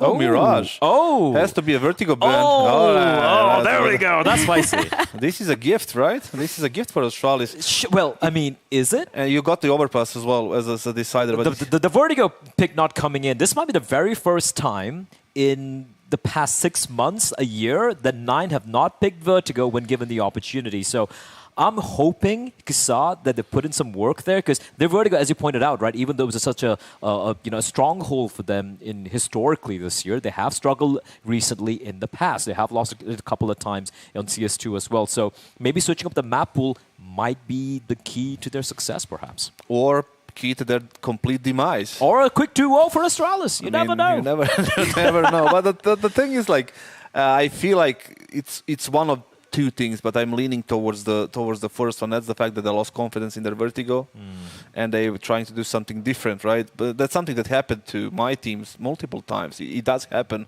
You just lose confidence. It happened to G2 in Sydney, right? They were in Inferno pickers all the time, and then you can see them picking Ancient multiple times at the event. So nothing really crazy. It's also a trend we're noticing right now with CS2 coming in. You guys good there? Yeah, cool. No, it's also a trend we're noticing right now with teams trying to mix up their main picks into bans and all of that. So maybe we'll see something different here from 9.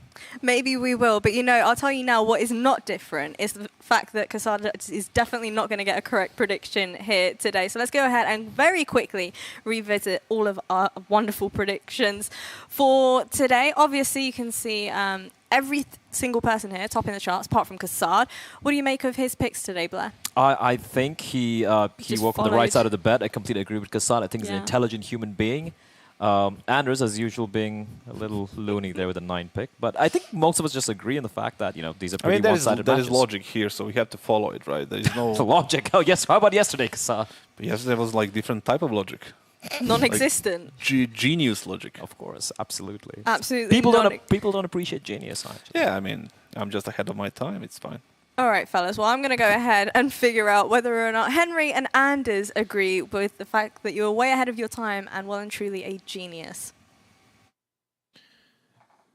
You know what? I kind of agree. I'm kind of here for the kind of musings of Kassad. I think he's one of the modern day Stoics, Anders. I feel like we should be reading his journal, understanding his thoughts, and using them to kind of educate our future generations.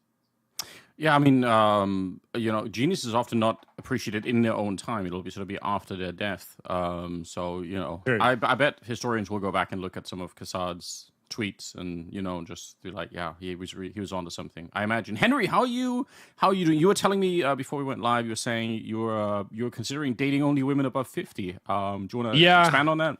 I don't want to expand on it right now, but I think as the maps go on today, I think we can unravel that whole situation. But for now, I guess the headline is at this point, Anders, we've both gone for 9 in this matchup against Astralis. Yes. Now, you've gone against your fellow countrymen. You've denounced the flag. You've said, that's it. I'm sick of Astralis. Is that because of the drama yesterday and how they're replacing the younger players and you're kind of sick of the organization, you're sick of the country? Is that what you're kind of suggesting right now? I'm still so giddy with the idea that there's I should start watching reality TV. I feel like I'm the target audience for it. It makes me excited to know that there's drama. Maybe like what's happening to some of these players on Astralis now? Are they going to get replaced? Which ones are they? We can probably make a good guess. I just think it's very exciting. So yeah, I'm kind of banking on the idea a little bit that it's just going to be all out chaos on the Astralis side, and I think it's going to be great fun. So that's part of it. Also, I am just unfortunately I've been made a 9 fan sort of since the get go. I just think they're an exciting team, even if their results. I would say objectively they haven't lived up to the hype, but I still kind of believe in the squad. Like, I think they've got something going on there. Well, this is the first showing in CS2 for Astralis. And considering the drama, and considering if I was one of the younger players in this squad, I'd be pissed off, right? I'd be like, oh, cool. So, like, after this 6 months of service, we're on the upward trajectory. You've been kind of bigging me up in all these interviews, been saying how good I am as a teammate, how much potential I've got. And now all of a sudden, I'm being replaced. Like, I'm being replaced. And that's apparently happening. I know everyone's supposed to be a professional, and they'll turn up and they'll try their hardest. But it's going to be something to deal with. It'll be kind of something working against the team, I think, generally speaking. Now, I still think Astralis are the favorites, but I've predicted 9 just because of that fact. I feel like there could be some interesting rounds. There could be some arguments that start brewing on the server. I don't know. I just feel like it's a weird situation. And for me, 9 have got more experience in CS2. Astralis, I think this is going to be just the forefront of everyone's mind. Yeah, I think that's another good X factor to really remember in making some of these predictions early on, is that CS2 is just it's very hard to know what to expect, and that's I think what makes it really fun here at the beginning. We're gonna have to see how this plays out. I think we are just about to head into the game, so I really look forward to it. Another best of 3 here on day 2, and we're gonna be starting on Ancient with Astralis on the T side and 9 on the CT side. Here we go then. I can't believe it's Ancient to kick things off. Like, when will 9 ever learn their lesson on his map, Anders? Like, it's become like beyond a meme that they can't play Ancient. Like, surely this is the permaban at this stage. Like, what are we doing? I mean, eventually, surely they have to win it, right? Like, I think they're like at the casino, just all the time picking, the same number. Like, eventually it's going to come up. Like, even if you lose all of your money in the meantime, I think there's some logic to it. It's bad logic, but I can see where they're going with it. Here we go, very aggressive, right into the Glock of Device. It's going to be Goofy going down first. Hades fighting back, and some strong headshots are coming out. He's very, very low on health back there. Going to be careful that he doesn't get picked off. Kyla trying to take a little bit of a fight. He's going to be good for a couple of kills. It's just Blamef isolated in the corner. And this is where you want to take a deep breath. He is an expert at playing these rounds on his own. He's going to get shot down, so no expertise needed on that one. Hades just clean cut down. They were all headshots, Henry, all 5 USP kills. I love that. That's a beautiful way to kick things off, Anders. You and I are the only people predicting 9 to win this, and all of a sudden, there looks to be hope. It seems like there could be a chance here. So I'm all for it.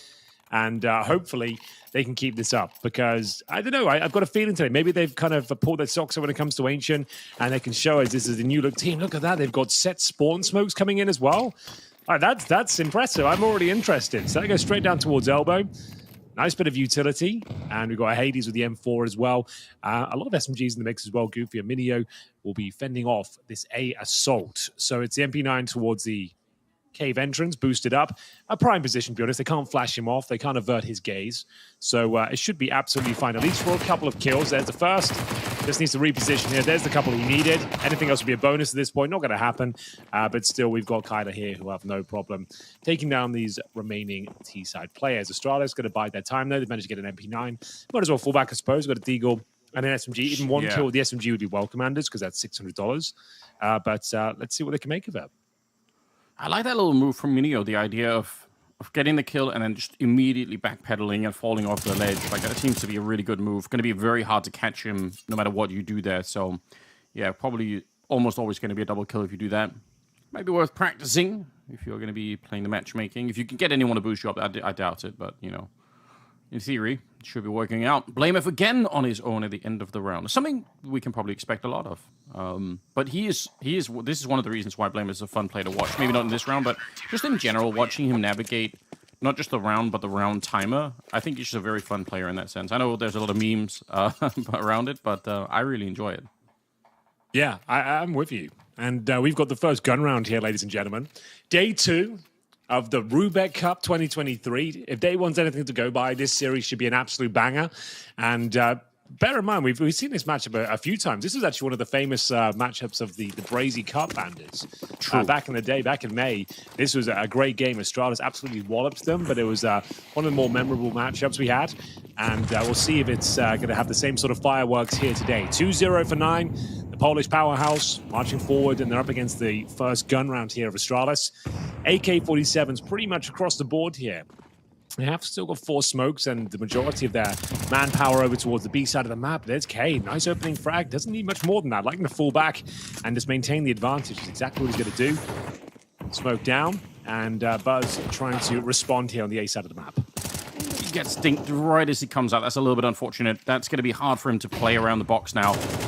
Nice flashbang, though. Actually, he's going to make it work. That was a good setup. I think Kyler just ate the entire flashbang for no real reason. He probably could have just escaped, but Buzz, he's going to get another headshot. He's not done, Henry. Even though he got dinked right at the get-go, he actually gets a double kill regardless, and he's going to get his team into the mix again. It's still a 3-on-3. Still got about 50 seconds left here, so exciting times. I really thought Buzz was going to be done for, but I guess he's also, like we said, fighting for a lot here to prove that he's definitely got something that's worth paying attention to, given the state of Astralis and everything that's happening in the background here. The bomb's going to get planted, and let's see if they can go for a retake.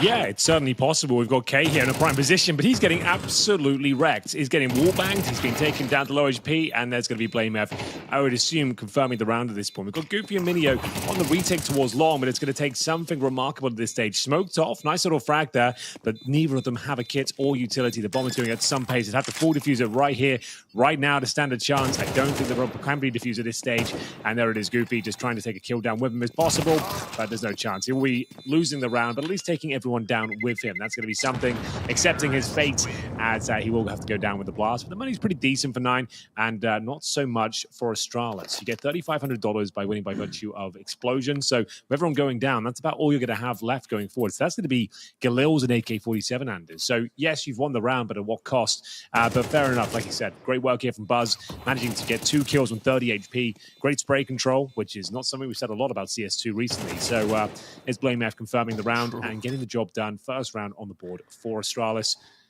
And we'll see what kind of buy they bring through. I think a tactical timeout, considering they're so compromised. At what cost, you said, Henry? Shout out to the great Breaky CPK. For those of you who used to watch Heroes of New Earth. I think he's casting Dota 2 now, fortunately.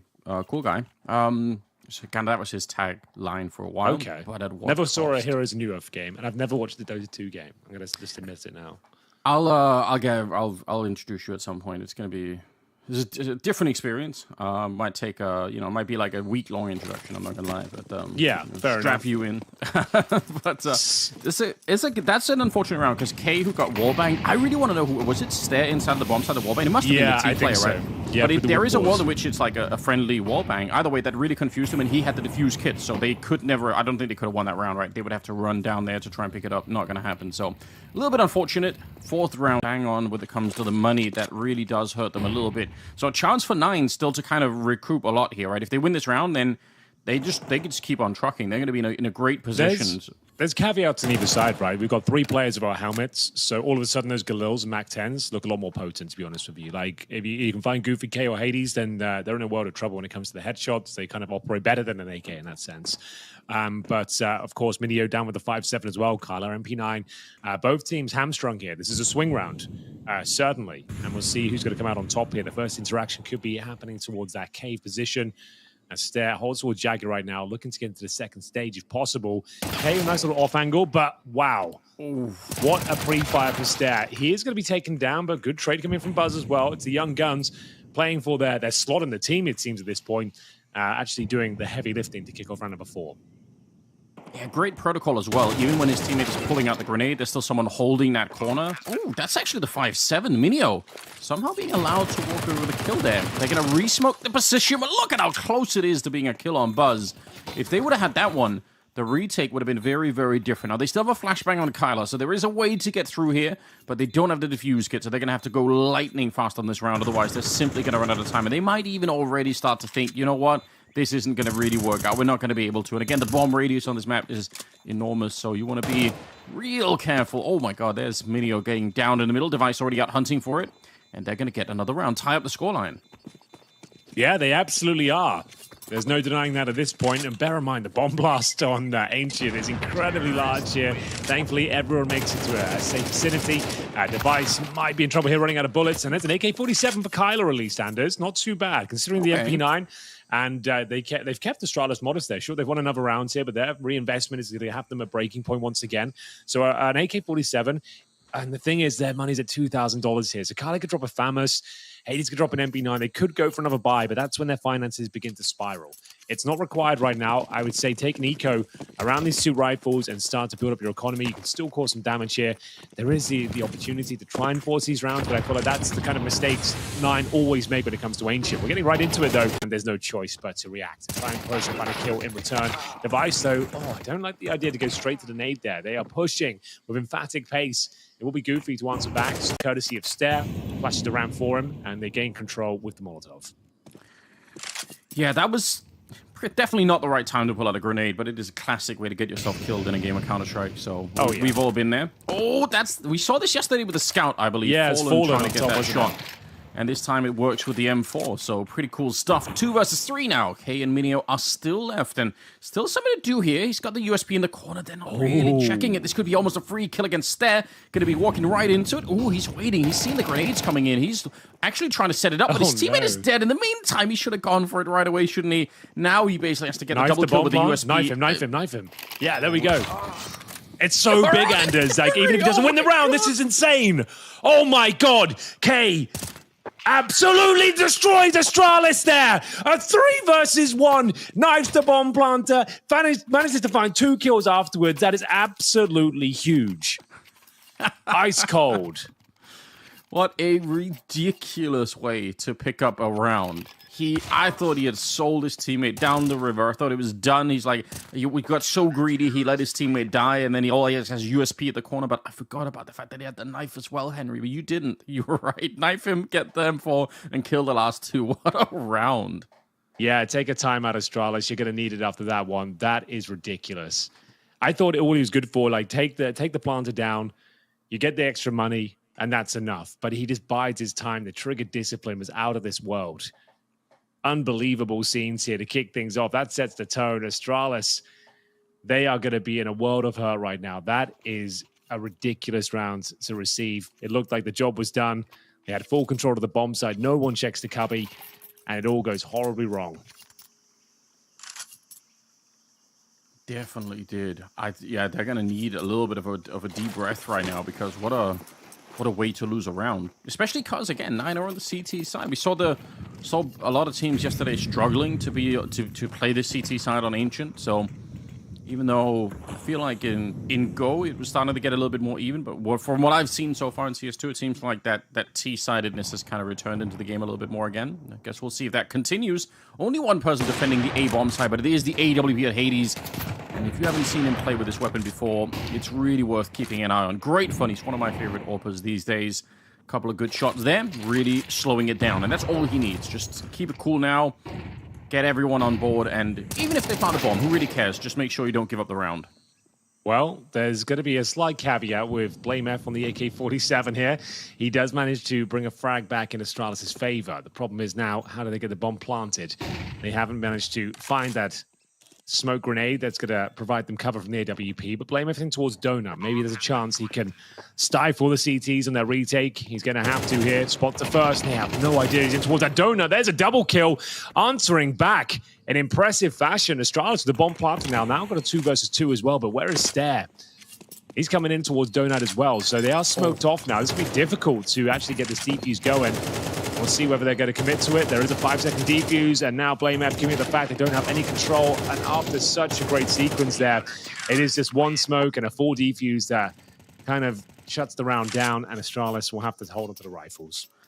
I don't think they knew where the bomb was planted. They were spraying way off to the side. And I think, right, I mean, obviously it's a very tricky round in a lot of ways, but super winnable for Astralis. Obviously the smoke just making it very, very tricky, but I really think if they would have been able to communicate the bomb position a little bit better, maybe they would have had a chance even to spray it down through. Not going to happen, so 9 will live for the round. But, I mean, that's a real wake-up call for 9 as well, because those 2 opening kills for Hades should have obviously got them way more of a foothold in the round. Shouldn't have been allowed to walk back that far.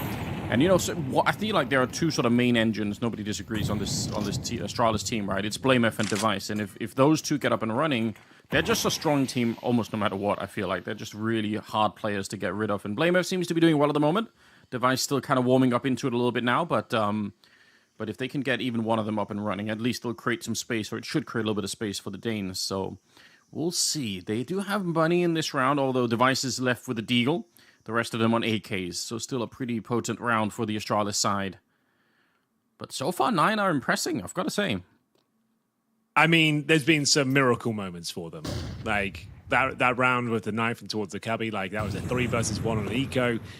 It's very difficult to replicate those sort of rounds, but yeah, you're absolutely right. Impressive nonetheless. They've had to work hard to be in this position. They've got a decent start here on Ancient for once, and we'll see if they can hold on to it. Nice little Molotov to dissuade the CT defense from holding the position. Buzz continues that strong form towards middle. Finds Hades, opening things up, takes down the AWPer. Oh, nice little sneak in there. Bor able to find it. I don't think K even realized that he was in that little cubby. It looked like he was looking the wrong way. So unfortunate, losing 2, and might be more coming. Blamef sneaking in just at the right time as Kyler was looking up towards the B hallway there. So he's going to get shot in the back. Goofy and Minio left. 2 versus 4. Borb is a bit tagged up, but I guess it doesn't matter. Buzz, he's back clean to take down Goofy, and it's just Minio across the map with nothing really to do. So, strong performance from Astralis in this particular round. Yeah, I mean, I guess you're right. Some of the rounds were a little bit funky that Nai managed to win. So maybe Astralis are also just looking at the map at the moment and saying, you know what, whatever we're doing, it's kind of working. Like, even if they get a bit lucky at times, we're doing all right. Yeah, I think that's a good point. Like, sometimes like these unprecedented situations happen. It's Counter-Strike. We've all seen it over the years. Very kind of insane and unpredictable things will happen every now and then. And that was one of them. Like, it's just not necessarily a mistake. It's just a very nice play coming through, and no one saw it coming. And it's like, once it happens once, it probably never happen again. You learn from those mistakes, Anders. And hopefully Astralis will be able to managed to course correct, and it looks like they're absolutely going to. That's how Hades went down. I was wondering, how did Buzz best the AWPer in such a clean manner? But it was through the smoke. I guess a fortunate shot, if you want to call it that. But Astralis with a nice rebuttal here on the T side of Ancient. We've gone 4-3, and presumably 4-4, because you're in kind of full eco territory if you're 9. They'll take their first tactical timeout as well. If you're not aware, in MR12, you get 3 tactical timeouts. When you go to overtime, each series of overtime, so you got single overtime, double overtime, you get an extra one there as well. So in MR15, you used to have 4 overtimes per team per map. So a slight adjustment, but pretty much the same thing.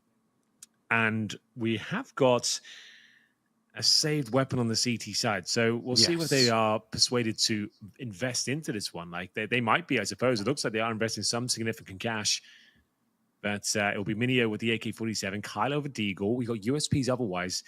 And there's Goofy with the MP9 as well. So it's kind of a mixed bag right now. You'd assume the other two would purchase it as well. Maybe Hades not so much, trying to save up the AWP. So he's just gone for a little bit of utility. There's the Deagle and armor. And yeah, it looks like they're going to try and do what they can with this round, saving some cash going forward so they're not completely out of the running in the future rounds. But we'll see if Minio can carry them through this particular one. I mean, they have such a history with this map 9 in the sense that they keep. I feel like they always do sort of somewhat well, but then they just come on in the middle, unfortunately. I feel like that's such a strange move because nobody can even pick it up, right? Why wouldn't you want to put it next to a teammate that could potentially rescue it? I guess the rest of them are on a bit of a mission here, but that flashbang is so. They still get the shot off on Stair. That's actually pretty impressive given the range there with the MP9, but at the end of the day, it will not really make a difference. Hades is on his own. He's been spotted. Oh, and he's going to get the headshot in return. Well done. That's a crisp Deagle shot. We do like those. Oh, we absolutely do. And that's probably all they're going to find, but that's not bad from Hades. That might persuade him to give this one a little exploration into the swing, and yeah, it will be the thing that takes him down as well. Buzz to finish things off there, and it will be Astralis tying things up at 4-4 now. Bear in mind, that's why I was a little bit surprised with the maybe over-investment in the previous round, because they just took the eco. We'd actually have quite a nice buy right now. You can see they've got $3,000. And yeah, they had an AK previously, didn't really work out for them. So this is just more of the same. You can get a 5.7, maybe a Desert Eagle at the top end, but essentially an eco round. This won't be a partial. And we'll get into it. So yeah, Goofy will upgrade his pistol. Everyone else pretty much taking the eco here. And they're heading in towards B, Anders. So wherever they go full send us down the ramp. Why not? There's not many better choices at the moment. Kind of sucks a little bit when you get on a bit of a momentum run at the start of it, although that's a lot. It's good spray for Blamef, honestly. Not necessarily easy when you just see the top of the heads and they're all out there against you. But they take care of business. Blamef goes down eventually, and they're going to find Hades in the middle. A quick round here. Not too much trickery coming out from 9. They're just hoping to get the four-man squad at the B-bomb site, maybe running somebody down on the ramp, but it didn't really work out. They have the orb back on Hades, and hopefully he doesn't get shot for the smoke this time. That would make it a little bit easier on him. But honestly, Astralis, I mean, the fact that they're up to 5 rounds now, I would say they're turning this half pretty well in their favor at the moment. Oh, yeah. I totally agree. They're the more convincing team right now. Bear in mind, this is the first showing for Astralis in CS2, and so we're considering the drama going on right now as well. I know the professionals, but it's definitely impressive to see them turning up and playing with this sort of precision. We are going to see the nice execution towards middle. And K on the front foot, aggressive, of course, trying to open things up with the M4. And we're not seeing any cave smoke coming from Astralis. Like I said yesterday, it's very meta to be smoking the cave at the start of every round to deny this sort of access from K. But they have got their own system to deal with it. Nice little HE there, which takes them down to 71 points of health. 1 minute 20 on the clock. CTs are being very active. Goofy's pushed down the B ramp. They had control of B lanes in general, and they're going to peel off. I feel like they've done enough on this side of the map. They're sensing an A split, and that looks to be the case here. Smoking off Red Room, Kyla, happy to play within the smoke. Minio will join them as well here. And otherwise, we've got Buzz towards A main. The bomb's still down outside of the mid entrance, but just trying to get key real estate here, namely towards the donut, and Hades not having any of it as he hits a lovely shot there towards the A bomb site. It's going to be an early 5-on-4. Awkward angle there, really, for both players. You've got to say, but Blamef not able to get the quick duck and return to get the headshot. Stairs hunting him down. He actually had the pre-spray, just kept on spraying towards the pillar. He had the right idea. 1 bullet might have even done it there. Buzz is going to get another headshot, and again towards that CT spawn, but for a minute as Minio will get the kill on Device. It's just Buzz left with 20 seconds, so he can't win the round. There's nothing he can do from here on out. Gonna have to just, maybe look for another kill, but otherwise wait this one, and then I think Astralis just sort of sweeps them away. They still lose another player, which is unfortunate. They don't actually need to lose anything to Buzz in that 1 versus 3. Well, it is going to be Buzz saving the AK-47. You're out dead on. There was no reason to hunt him. But overall, it will be 9 tying things up at 5-5 here. We're getting to the bookend of this first half. Bear in mind, it's MR12. Round number 11 coming up, and we'll see what kind of investment we have available on both sides. That was a beautiful shot from Hades. Didn't even look possible to hit that, to be honest with you, as K confirming the round. Mini of a nice shot here. Holding angles is very difficult in CS2. He makes it work there, protecting that cave position. And in terms of the buy overall, looks like we've got plenty of money for Astralis. Not so much for 9, operating with a goofy MP9 here.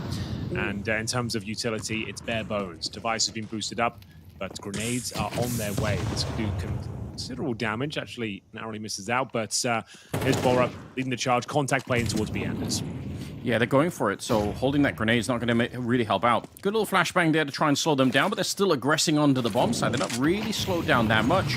Smoke off on one side and actually on the other side of the box as well, and a deep Molotov on the right-hand side just to keep them back. They've got so many nades down, Astralis, but they need the bomb plant, and somehow, through the smoke, it's Kyla to get the kill on Stairs, so maybe not the best start here. Let's see if they can win the next outing as well here, 9. They might have a shot at it. They're still not rotating out of the A-bomb side. There are, in fact, still 2 people on there. Now they surely will. Kyla, what an amazing round. He actually finds Blamef jumping in with the bomb on his back and just takes him down. So 5 versus 2. This has worked out really well for them.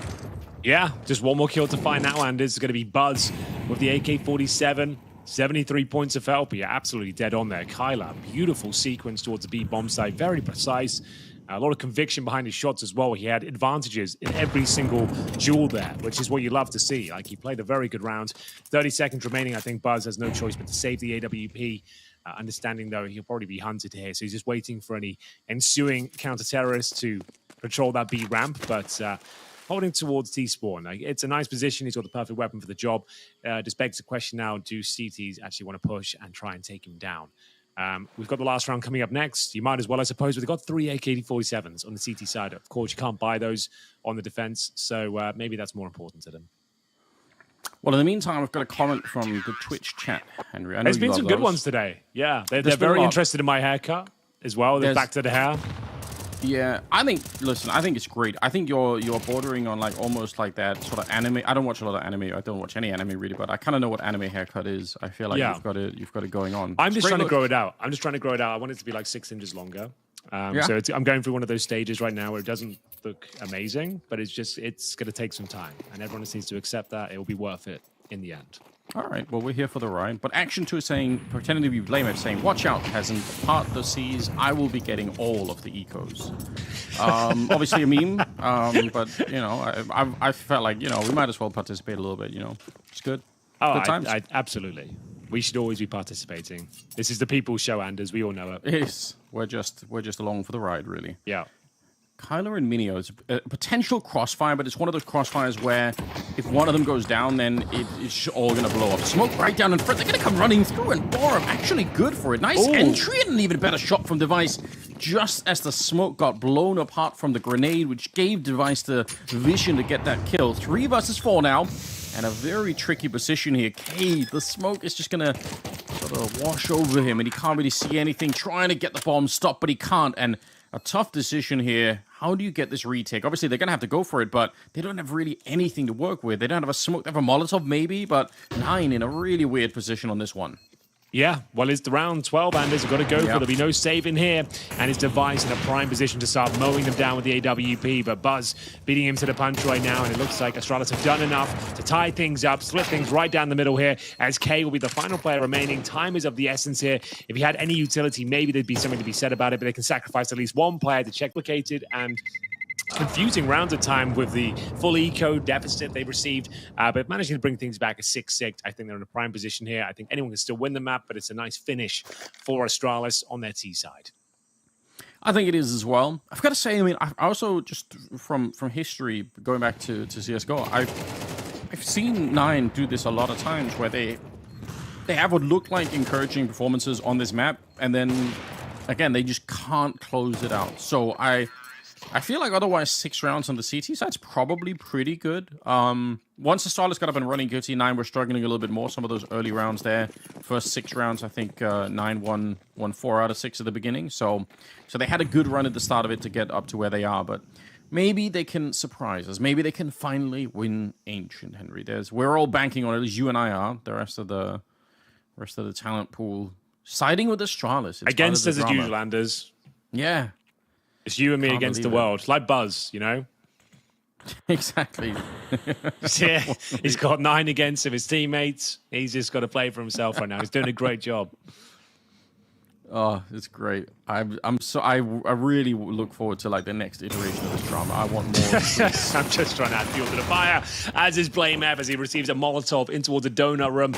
As he gets out there, no real damage received on either side, and it's going to be Buzz now with the P2000. They've actually got a bit of an A stack here on the CT side as well, preempting a strike coming in from 9, but they're going to be retreating, rotating over towards the B bomb site here. They still have, well, actually no utility. It has to be a contact play and push through the smoke. And in terms of the defense, they've got Borup ready and waiting. Hasn't done much this guy. I don't think I've even mentioned his name once. He's 4-8. We'll see what he can make of these dual elites. Minio seems to be aware of his presence towards that cubby and makes light work of him as they crack things open towards this B bomb site. Stare in a world of trouble right now as Hades will be controlling these flanks. Actually doesn't hit a single shot here, and this is looking very good for 9. 4 versus 3.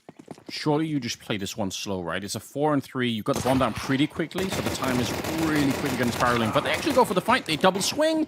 And again, if you run into some quick headshots here from the CT side, you're giving them a path back. Now it seems like Astralis have decided the dualies are just worth too much. And I guess the armor as well, probably more important. But that's it. They're going to win the pistol on the second half. That's huge for 9. And they do it with just 1 clean kill on Borup in that corner that really opened up everything for them. Yeah, absolutely. Blamef and Device looking to save Julies. Blamef might not be able to do so. Carter's got the hot hand right now, but Blamef will find him and shuts him down. So that's something. I'm not sure what they force buy in the second round, to be honest with you. Like it's not like you've got some sick kind of weaponry to take it to the next one, like Julies and Kevlar. Like it's not going to be carrying the round. But Blamef will be buying the FAMAS. He's got Kevlar released, and Device has gone for the auto shotgun. Oh, Anders, I know you're a fan. It's early on in the day, and we've already got one.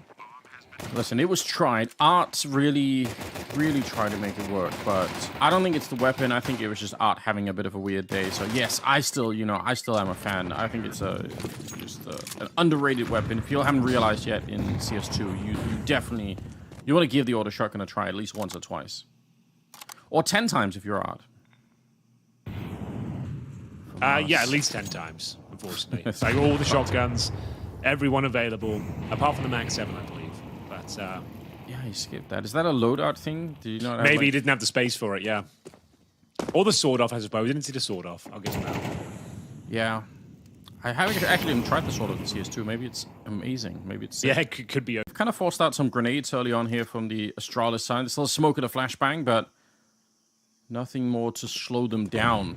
Smoke set up over at the B ramp, so that's the last of it. Stair has the flashbang as well, so he could sort of set something up, but yeah, Nine just taking it slowly at the start of the round. We can appreciate that. They're also taking mid control, so they're going to be able to make their way through Cleave into the A bomb site. There are 3 people here, so I guess it could get a bit awkward, but I like the fact that Kylar's a little bit further back, so he can, once the main donut push is coming through, Kylar could probably walk up behind, or he can just wait it out and get, but oh my god, he's fallen asleep. I think he was looking at his radar. I think that, yeah, he must have been like communicating or looking at his radar, but he still gets the kill. No harm, no foul, Anders is one of my catchphrases, as Device might have a prime. He looks to the left here. He's got a guaranteed kill, but he has no idea. And Kylar will get his second frag of the round. Blame F the same the day here if possible. But the bomb's been planted. That's in towards the A site. We've still got Hades patrolling the extremities of the map as well. But here's Goofy. Walking towards middle as well. I don't think Astralis even think about going for this one. It was a full investment into the round, but might as well hold on to the Deagles. You've got no chance of winning this one. Yeah, without the diffuse kit. They do have a smoke, so it would have been fun if they had one. That would have been a classic move to try and run in the last second with a smoke and a kit, but without the kit, that strategy doesn't really work nearly as well, unfortunately. Hades gave up on even trying to rotate, now just looking for exit kills. Gonna get one there. There is a second player back there, which is BlameF, and I think he's realized now how aggressive do you want to be with this one? He really wants to dive deep as the bomb is going up in the background. He makes a wide swing and sprays them down. How did the round last so long? It kept extending and extending. Nice triple for Hades. That's really worth a lot. It's quite smart, really, when you think about it. He used the explosion and the lack of sound available when the C4 goes off to actually gain some traction and spray them both down. They had no idea he was actually going to come in that fast. And a big double spray down takes everyone down. And that means they're full eco going to the next round. That shuts down a lot of danger. Because we know Astralis with Deagles in their hand from Kevlar as well, they're going to cause some damage. Now they'll have pretty much nothing. They'll get a couple of upgraded pistols, but no Kevlar more importantly. So even landing a bullet on one of them, it's going to be very difficult to land one of those Desert Eagle headshots. So, here we go. 9 in the driving seat, Anders, on Ancient. Bear in mind, you can win up to $1 million, ladies and gentlemen, plus $50,000 in CS2 skins by answering 8 CS2 questions daily. Type !skins in the chat for more information. Get involved, get stuck in, and see if Astralis can bounce back in any sense of the word here. Yeah, you have an advantage because Henry and I can't win those skins either. So yeah, you've got that's a good point. We tried. We looked into it. We tried. Yeah, we looked at the fine print and they said nope, not allowed, unfortunately. So it's up to you guys. Hades is on the site with the bomb, and that means 9 are gonna be at 9 very soon. I don't see any way around it here. I think it's better for Astralis to just kind of chill out a little bit, even if it's not a lot that they're really technically saving. But Molotov and a Galil a little bit. They're gonna need everything they can to get them back into the game because they're starting to fall a little bit further behind here. Much more than maybe I was even expecting. I thought the second half would be a little bit more impressive for the Astralis team, but they've had a slow start. I don't know what's keeping them back. I guess, again, Blame is at 15 kills. That's pretty good. Buzz is at 13, and Device is sort of, on the edge of relevancy here. He's got 8 kills, but it'd be nice to get Device a little bit more activated for sure. Well, he's got a chance here at a shot towards Goofy. He's almost certainly going to swing in the last second. We'll see if he fancies it. He doesn't. Just holding on. Not worth it seems, as we go 9-6. You're absolutely right. 3 rounds in a row in the second half. Astralis yet to post one, but this is where the gun rounds begin. And we're going to see AUGs, rifles, and maybe an AWP in the hands of Device as well. And indeed we will. And so a chance here to bounce back. Hades will bring out his own as well. 13 kills. He's actually just behind BlameF. He's got 15. So We'll see whether he can have some sort of impact here, looking for those opening frags. We're sending a lot of manpower over towards B, going to be trying to take over that lane position. There's the cave smoke we've talked so much about this tournament. Very meta right now. Allows the T side to work up towards the B lane, to split towards middle from the heaven position. But Borup, quiet game from him, still on 4 kills. And with the organ hand this time, actually playing at the top of the B ramp. Yeah, Org really making a bit of a comeback in CS2 so far. We saw it a lot yesterday, way more than we were used to seeing in Go. So that's interesting. Okay, yeah, just going through the smoke, ready to take a fight, but nobody was there. It's going to be Borup trying to sneak up. This is dangerous, but he's got some backup with him. I think Stairs behind him. Blamev has a smoke, and he's just checking out that cave position. About a minute here, but this first kill is going to be everything. Lining up a grenade with Hades for a second. If they peek him right then, it would have been the end, but Astralis is just frozen on the other side. They're not moving. Very nice. Borup using the sound cue at the Molotov. Swings out at the perfect time. This should be a guaranteed round here. 5 versus 2.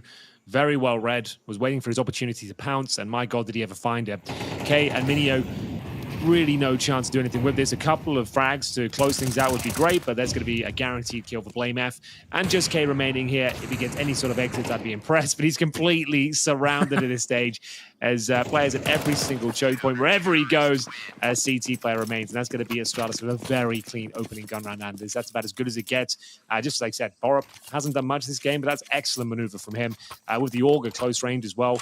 As soon as he hears the Molotov pull towards the cave position, that's when he swings, takes a double kill, and absolute pandemonium ensues. We are going to have 9 with some residual cash. There's been some close rounds here, but they'll have enough to leave some rifles across the board. I think we've got a Tech 9 for Minio, Deagle for Kyla, so 2 pistols, 3 rifles, focusing more on the utility than the firepower here. So expect a set piece, an execution of sorts here as we get into round number 17. Yeah, that, you're right. That was incredibly clean. Just the amount of money that they suddenly get back is super important because they are... It's just a 2-round deficit, but because of the MR12, we have to keep reminding ourselves 9 are dangerously close to taking the first map away. Don't want to forget about it either. Tech 9 and a Deagle and some utility on the T side, but maybe not too amazing. Speaking of kills, by the way, it's Hades leading the charge over on that side with 13, but then the field is a lot more even, right? We've got Minio and Kyler at 11 and 10 on K, so the problem is, all Anders, doing a lot. I've commentated so many 9 games on Ancient, and this is always the script. Like, it's like, oh, they finally worked it out. They're going to win it. Like, they're close. This is great. And then it gets like this sort of stage of the game, and it's just like, okay, kind of forced by, and then they start losing like really like important rounds in a kind of like embarrassing way, and it all starts to go wrong for them. That's the script. That's how it usually reads for this team on this map. Like, you feel like they finally worked it out, but let's see if I'm wrong. And it's going to be Borup taken down. Hades continues his streak here, 14 kills now, and there's an AK-47 available for one of the pistol players on 9. If they can just somehow negate these CTs, there's only 30 seconds remaining. There's a chance for them to execute towards B.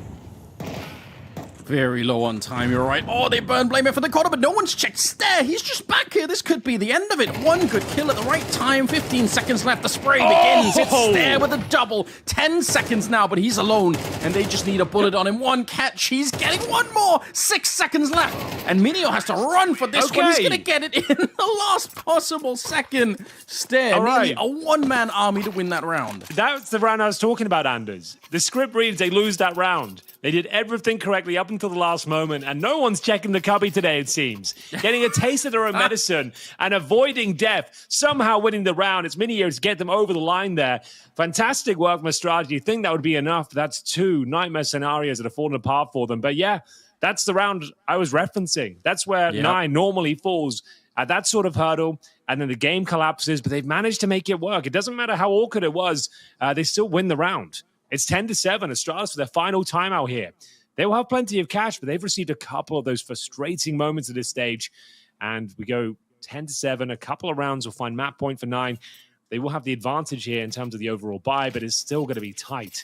It does beg the question, with 2 Mac 10s, Anders, we're going to see a rush here. Like, normally when you see 2 Mac 10s, it's going to be a very fast-paced round. You don't really want to run the default. And it's Kyler and Goofy with the SMGs here. Now, how many players have helmets? Just one. Device. Everyone else, otherwise, has that naked head, and that's going to be a problem up against these SMGs. That's why you want to pick up the pace here, and we'll see if that's going to be the case. If there's going to be fully sending it into either the cave or the B ramp, and it looks to be Hades trying to open things up. Yeah, forward position with the AWP, definitely a strong position to be in. He's got the M4, the AK in front of him as well. Stair walks into the shot, but even if they would have missed it there, I like the little bodyguarding being done with the AK. Always good to bring one of those with you if you're in close quarters like that. 4 versus 5 to start the round with. Org on the other side there on Borup again, but he's already been tagged up quite a bit, and there's plenty of time. They have Kyler still with the Mac 10, so he could make a bit of noise over at A, sort of keep them honest, try and see if he can poke them a little bit to stop a full rotation to the B bomb site. And I think that's what he's planning on doing, or maybe he already has done a little bit. I don't know how much he's shown himself, but yeah, they are fully committed to this B defense at the moment. Astralis worried that they're going to get run over. 50 seconds. They're really slowing it down. 9. They must be waiting for one more bit of info here. We'll see if Borup can do the same trick again if he can pounce just as the grenades are setting up. He did it earlier, Henry, so maybe there is another chance. Well, he waits for that sound cue in the Molotov. That's normally when he swings, but now he's feeling like he can find an advantage here. It's going to be BlameF, though. Nice double kill. And it's going to be Borup and Kyler finding headshots aplenty. Here we go. BlameF now, the last remaining bomb player. is down. Bomb is down. It's 20 seconds as well. He can definitely win this sort of round. He's having a great game so far. 19 kills to his name and about 19 seconds remaining here as well. They need to try and take this fight together if possible, but they're up against one of the greats of Astralis. 10 seconds. All he needs to do is deny that plan, Anders. He's going to go for the swing hack. Dare say he's done enough, but Hades with a godlike shot there with the AWP finds the 11th round, shuts down the economy of Astralis, and they might have done enough here on Ancient. That is so ridiculous. If they would have had the bomb, once Kyler gets the kill on the A bomb side, if anyone on the 9 side has the bomb on their back, they just run. They just forget about BlameF and run to the A bomb side, get the bomb down. But they couldn't do that because the bomb was lost on the ground outside, and they didn't have time to run, pick it up, and go to the A bomb side. So they actually had to fight BlameF, who is, again, I've got to reiterate, an expert at playing the fading seconds of every round. Like, that's why he's the most dangerous and the most fun, in my opinion, to watch.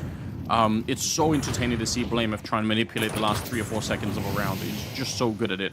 This round starts not how Astralis were hoping. Stair getting blown up by Minio. And again, like you mentioned, the economy. I'm even seeing a UMP being brought up from Borup. I haven't seen a UMP once in CS2, Anders. This is the first purchase of UMP here that I'm aware of in a professional CS2 game. Borup, yeah, desperate times call for desperate measures. It's an audacious move, one we haven't seen before.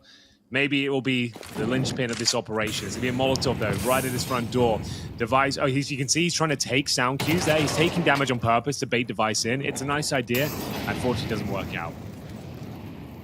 That actually is a really sick idea. Borup crossing his fingers that this doesn't spread to catch him, but it looks like he's going to be fine. Maybe a little bit toasty on the shins, but otherwise he should be good. 50 seconds. Buzz is going to be moving forward with the Deagle. He eats a grenade before he even gets into the action. This is so rough at the moment. 9 looking good, but Buzz, that's a clean one. Hades getting blown up on the ramp. The rest of 9 not really panicking just yet. Maybe making a little bit of noise running back, which you could argue might not be necessary. They're going to set up a smoke towards the mid position. And if nothing else, that should put a little bit of doubt and a little bit of chaos onto the Astralis side. But they're making a lot of noise rotating. I don't know why they're that quick with the 20 seconds. Borup walking up behind with the UMP, but he might be a second too late. Grenade around the corner. It's Buzz again, and the lineup for BlameF. It's perfect. Shutting it down. I think 9 just absolutely overthinking this round. Yeah, I think you might be right as well. And it is going to be a very nice sequence there for BlameF, but he can't believe his luck. No one's looking towards A main. All the aggro's in towards CT spawn. They've made a ton of noise. They know exactly where they're going. And yeah, 9, if ever you're going to win a round and close out this game, that was the moment. And they've completely fumbled it, unfortunately, there. And they had all the advantages you could ask for. They got the opening frag, make it the second as well on that kill towards Device. But then Buzz starts tearing them limb from limb with the Desert Eagle. Brilliant shots, and then BlameF striking from A main. No one saw it coming. Time was of the essence. And it will be Astralis right back in this game now. I dare say they've done enough to probably bring this back to an even keel. Because the money's been reset for a 9. They're in a world of trouble right now. They've got the bottom of the barrel loss bonus. They have nothing established in that sense. And yeah, that's the sort of round I was referencing earlier. That's the sort of round 9 are famous for in Ancient. Just when you think they're in the driving seat, just when you think they've done enough, absolute calamity. is presented, and it is going to be 11-8. Astralis in a very strong position. Now, I saw Nine purchasing a Nova shotgun on the T side there. They did sell it, probably for the best, I would say, as they take the full eco now. I forgot about how you can sell items, like a few of items, I say, weapons. Yeah, that could have caught me off guard. That's gonna happen at one point. I'm gonna be like, oh my god, they bought it, and then they're gonna sell it again. I can feel it already. I'm saying it now, so you guys are aware. You know, gonna be one of those boomer moments happening eventually. Device looking for it, and he's getting the one kill. I really want to see Device get a little bit more warmed up. He seems like he's just having a bit of a slow start to the day. He's got 11 kills, so I don't know if he's not dreadful, but by his standards, definitely want to see him fire off on a little bit more. 11-9 at the moment, so yeah, that was always going to happen. Now they're back with more of a buy, although it's still not perfect from the 9 side of things. I agree with you though. Like, I could totally see Astralis bouncing back into this game and just taking it away from 9 right at the end. Yeah, I feel like that's already been decided at this point. That's such a difficult round for them to give up. And there we have it. Very clean sequence from Astralis here. They're starting to build up their confidence. Astralis with actually a pretty solid mid-hold here. I love that boost in towards the ledge as well. It's very awkward jumping out the boxes. If you get a boost up there, you have a much cleaner angle when you do want it to actually challenge at one point. So a deep smoke towards the elbow. They've garnered that mid-control, and it's Borup once again. Top of the ramp, just playing for the pixel. As soon as he spots one, deploy the smoke, call for a rotation. It's tempted. It's always worth trying for. It is hilarious when you can actually get it done, but doesn't happen this time. Still very heavily leaning. Not even anyone faking out the A-bomb side this time, Henry. They're just all ready to go on this B-bomb side. We'll see what they can make of it, Anders. They've got themselves a couple of smokes, one for short and for long, but Borup playing a very heads-up game here. He's not allowing them to have any sort of control. BlameF still with his smoke as well. Nice flashbang from Device is trying to push them back, buy some time if possible. The CTs only have one smoke remaining here, so this next frag is very important. I think Stair goes down. Somehow he gets away with it, but it will be Device to drop first. Yeah, Stair getting one, getting another one. How is he still alive? He should have been the first dead, but he actually makes it a double. Still, it is a good position to be in here. They've got to be careful about Buzz. He's been great on the early kills, but this time Hades just beating him to the punch. His 18th kill, and BlameF far, far away, hoping to backstab the site, but when his teammates are dead, it really doesn't matter. 9 look like they're going to be on 12. I know I've been sort of bigging up BlameF in these late, clutch scenarios, but this is too much, right? He doesn't have a kit, and he's got 3 people to find. So he's going to chill out by the half wall here and just wait it out. It's 9-12 rounds. Is it going to happen, Henry? Are they really going to win Ancient against I don't know. Astralis? I'm not convinced yet. My heart's been broken too many times, Anders. Just when we think they've done enough on this map, it always comes crumbling down. But they've got 3 chances. One more round would do it. But the problem is, BlameF has saved an AK. They've got money for an AWP they can buy. There's enough there for a full buy as well. But great work, taking down Device to kick things off. Stair had a bit of a moment there, but well handled. Hades got a beautiful shot towards long here as well. As we get into what could be the final round here. Bear in mind, this is the pick of Astralis, Anders. This would be massive if 9 can pick this one up. Yes. I agree. What an upset it would be to start the series with. I bet Astralis would be not too happy to discover that 9 have prepped so well. And I mean, you mentioned it earlier. They looked like they had good preset grenades. They had a good understanding of how to use those on the CT side. And this T side definitely been good for them as well. So overall, it's a thumbs up so far from us. We'll see if they can find the last one, or if Astralis still have a little bit more to bring in into overtime, because that's what they're fighting for at the moment. Stair, he's been kicking off in some of these rounds. Might get shot in the back if he's not careful. Minio comes powering through, but Borup is there to at least avenge the kill, shooting him in the back of the head. That's something, but a wall bang. Device goes down. Oh dear. That's Goofy finding the kill, and it leaves them in a 4 versus 3. Okay. This is another opportunity to close things out right here, right now. They normally overthink these situations, normally go for fakes. If they just group up and go together, they've got the manpower to trade out players like Buzz, who's currently alone on the A-bomb side. Buzz has no utility. 100 health, currently residing behind the big box. As soon as he's detected, he's going to find the first kill, but can they trade him? That's the big question here. Lots of damage inflicted. This could be the moment now, Anders. They've got themselves a 4 versus 1, and there it is. 9 break through the curse of Ancient, pick up the pick of Astralis. It's 13-9, and maybe, just maybe, they can win this series. What a great return to form.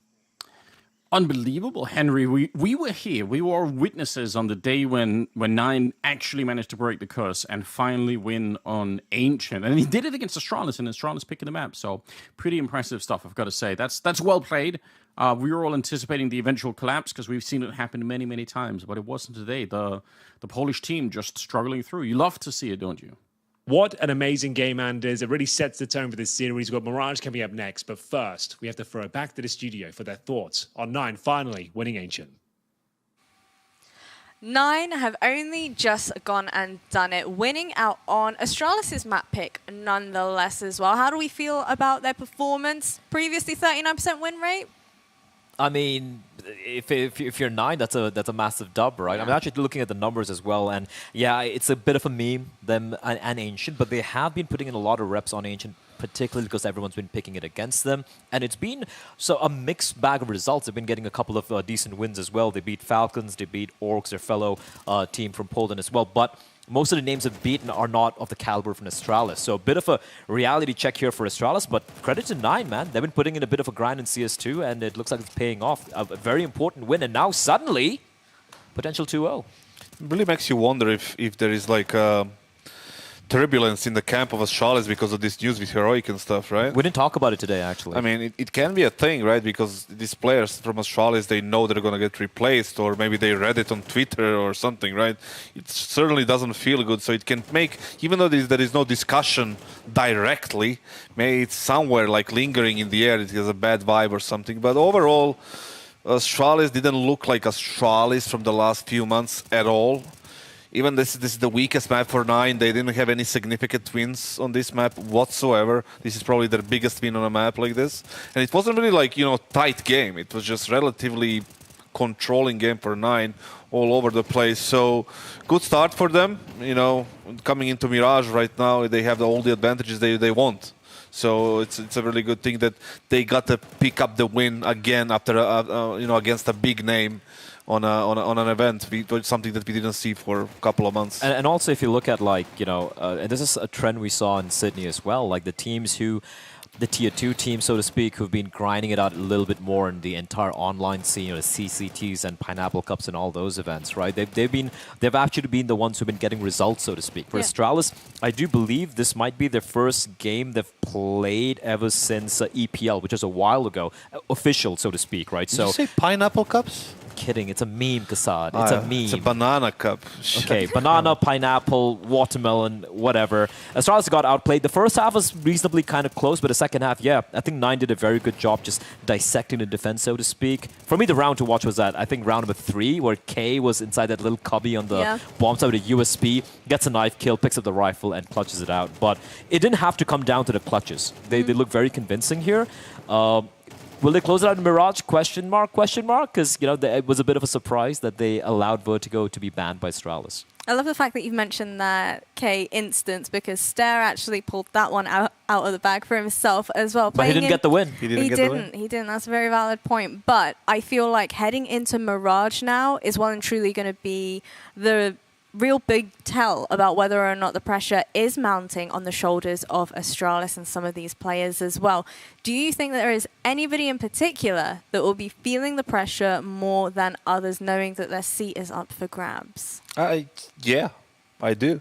I mean, Stair, Buzz, these people are going to be thinking about, am I staying, am I leaving? Yeah. And the best course of action, right, is just go up to the org and ask, what the hell is going on? But would you ever get a straightforward answer? Well, I wish I did. I mean, even a healthy organization would probably do it. Like, listen, what's going on? I'm reading these things, and can you tell me which direction are we taking? And it's fine if they tell me like, we are exploring. It's not 100%, but we were exploring. It's true what I said, or it isn't true. But whatever it is, like, you need to get the clarification in it rather than just thinking about it during your game and kind of potentially costing your game. So coming into Mirage, I don't think the pressure is going to be more or less. It's going to be the same thing.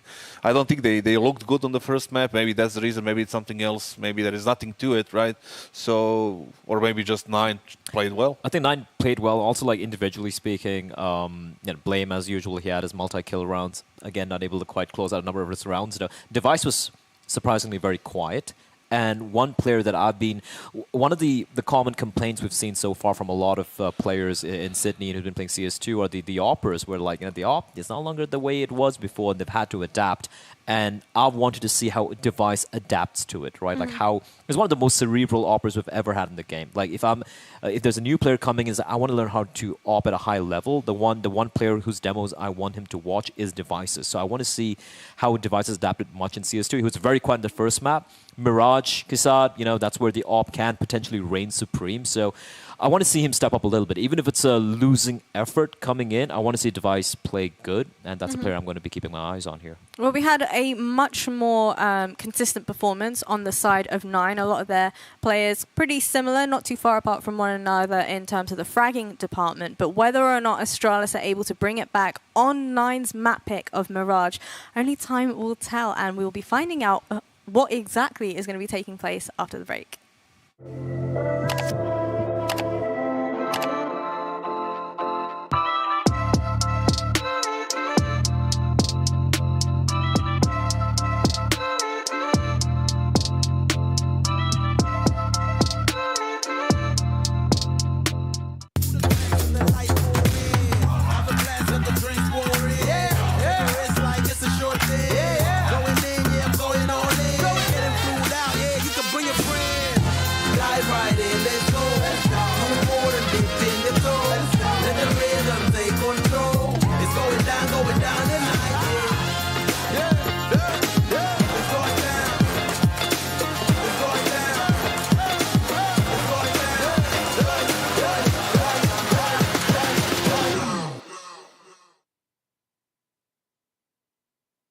Gordo, esa es la cámara. Juega con Roobet, así como lo yo, Juega con Roobet.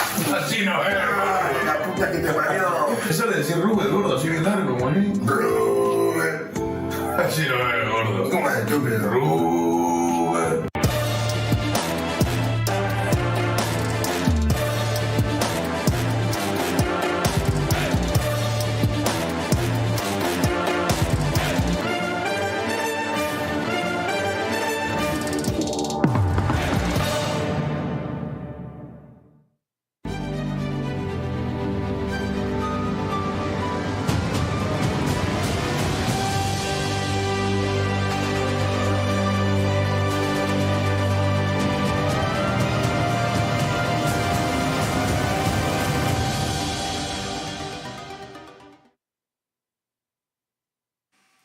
It has been a tumultuous time, to say the very least, for Astralis and all of their players, as they have not managed to close things out on Ancient versus 9, but we're going to be heading into Mirage now.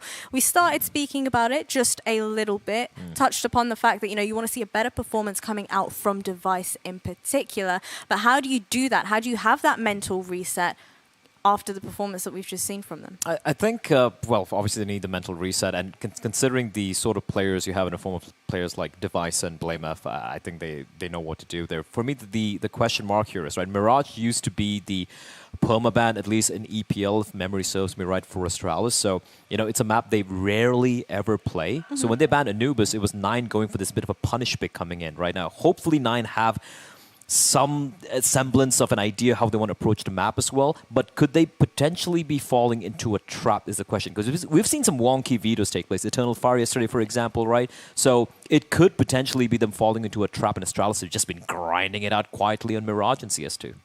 I think it's unlikely, but it's just coming into the second map for Device and Blame. It's not going to be a big problem, resetting. These guys have been around the block for a few times, right? So they know how to deal with starting with 0-1 or they're having an off day. And we can see their look at the last. I mean, apart from the game against Double O Nation, right? Look at June. May. Yeah. This is a long time ago. I mean, they allow it to go through, so they must have some sort of a plan. So it's just we have to believe it, right? But also there is this thing about the circumstances with Astralis and Heroic. It's just always on my mind. Like how much practice did they do? How much preparation did they do? What is the thing there? So you can't really predict anything at this moment, at least. On the other side, 9. You see, they played 11 Mirages, 45% win rate. They lost against, was it Spirit? Is that Spirit? Yeah, that's Spirit and Falcons. And then Spirit and Falcons, and then they had CS:GO results that don't really matter whatsoever. But you can see that they didn't play well. They lost to these two teams. It was the Falcons and the Falcons that are actually, you know, in disarray right now, considering all the news, getting Zonic and getting this super team. Good God knows what's going to happen with that team. That's a terrifying prospect, I'll tell you that. Yeah, I mean, it's just, you know that you're out, and, you know, it's just the way it is, right? And that's a worrying thing, right? Because if you look at those results, those are pretty convincing losses coming in for the side of 9. So they're like, all right, we have an opportunity to go for the punish pick. But if you're going to punish someone, you need to know how to play that map as well. So that's a bit of a worry. So I don't think map number 3 is... I still think map number 3 is a real potential in the series still. Well, it's not impossible. Are you less convinced than you were at the start of the day now? I gotta say though, 9 just look like a better team right now in the server, right? So if you're going to be seeing the same Astralis coming in, no matter... Look, even if you have a good game plan, like Kassad alluded to as well, when you have a couple of your players there who aren't Device and BlameF, you're like, am I going to be replaced and whatever? And you might try to shake it out of your mind, but it's going to be just at the back of your mind, right? And that could potentially be a problem. If you're not going to deliver, it could be problematic. Even if you have the best laid plans, if you don't click those heads. The bottom line is, do they really care about this game? That's the real question. They should. Like, if they care like they should, because it's 150,000 for the first place, it's decent money, then they should be fine. If they don't care, then we're going to see 2. Also, you know, just proving that you have what it takes to be in his org. Yeah, that's a normal mindset, but those are kids. They don't know that. Yeah, fair enough. Some kids are smart, though. I think at that point, though, now that the announcement, whatever you want to call it, from Heroic has been made, for them, even if you go to your organization, you want to have a direct conversation about it, you want some answers, I really don't think those answers are going to be given out, because any one of these players could confirm the announcement that's been put out. So it comes across as a little bit of a PR disaster. It's a nightmare, I'll tell you that, for both sides. It's nightmare for players, that's the thing, right? You know, and depending on what the truth is, it's nightmare for Astralis' players. Truth is out there, Kassad. Yeah, but I mean, truth will prevail. The thing is, like, don't allow the truth to get in the way of a good story, right? That's the bottom line. True. Yeah. Again, great line right there. Yeah. Wise. So is today going to be the first time that we have our game that doesn't go to overtime? Which, by the way, I'm a little bit surprised about. Why do you have to bring this up and just jinx it? I mean, I'm not the one that does the jinxing. It's Henry and Anders. That is true. They're the jinxes themselves. You're just one calling for it. I do want to, like, I'm sure, like, Hank's watching this as well, Henry, I do respect the 4 candles now. Oh yeah. Yes. He doubled down, quadrupled down on it. That's a man right there. Just I assume, Veracity, you like to know the scent at least. I would love to know the scent of the candle. Wasn't it lavender yesterday? It was lavender. It was yesterday, but today is a new day. Maybe probably jasmine.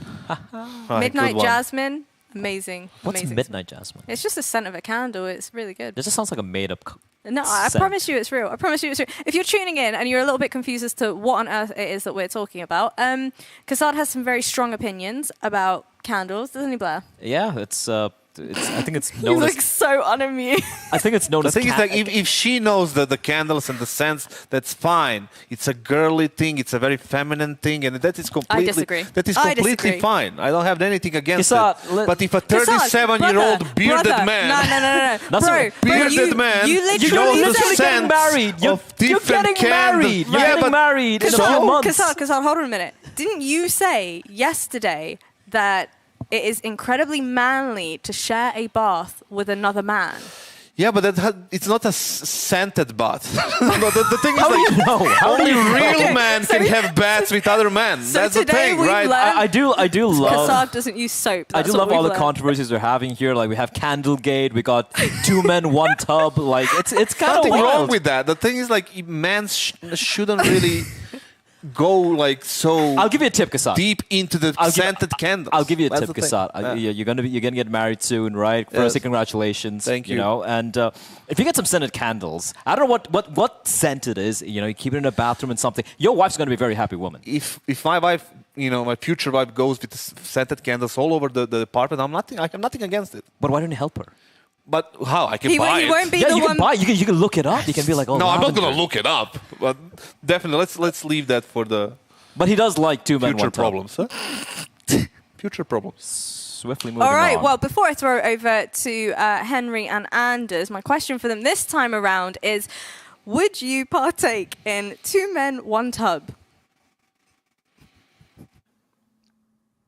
I think we've already done it, Anders, to be fair. Like, esports has been a wild ride over the last 10 years. I think there's been multiple instances where you and I have had the opportunity to be in the Bath Leagues. I just wanted to state as well, I think Kassad's right. I've kind of adjusted my stance on the scented candles. These are just normal candles now. These are just regular, unscented, kind of manly candles, I would say. And he opened my eyes. Like, he was right. You know what? So I've got 4 of them this time. But they're all regular candles. It's kind of a protest against myself yesterday. So I'm kind of on his team now. Okay, I appreciate that. Well, listen, I tried to upgrade from the candles to, like, how can I beat, like, the candle meta? And I was like, full-on fireplace. That's got to be perfect. Very masculine. Don't think there's such a thing as a scented fireplace, really, but I haven't looked into it, to be honest. So maybe that's some research we can do for the future. Unfortunately, we actually have to get into the Counter-Strike. Like, we don't have a choice. So we're doing it, Henry. Second map's coming up. It's on Mirage, and it's Astralis versus 9. How do you feel on this fine day? We never really got into it. You know what? Like, I don't like to admit it, but the jet lag the jet lag ghost is kind of haunting me today. I do feel a little bit off. I'm like a 5 or 6 out of 10. Yesterday I was like an 8. Not feeling my best, but you know what? That's not going to hold me back from enjoying this epic series right now. We move on to the pick of 9, in fact. They've got a map under their belt. It's Astralis who are struggling today. And to be fair, it's not like it's a bogey pick. It's not like it's a counter. They should be very well versed in this one as well. But bear in mind, it's the first real official showing of Astralis here in CS2. And it's going to be a very important pistol, all things considered. It's a slow approach here from the Polish side.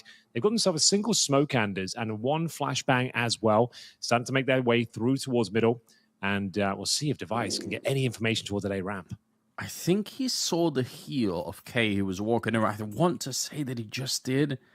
But yeah, you're right. Not a lot of utility, but, 1 flashbang in the right position can make all the difference in the world. So maybe they'll be able to find that.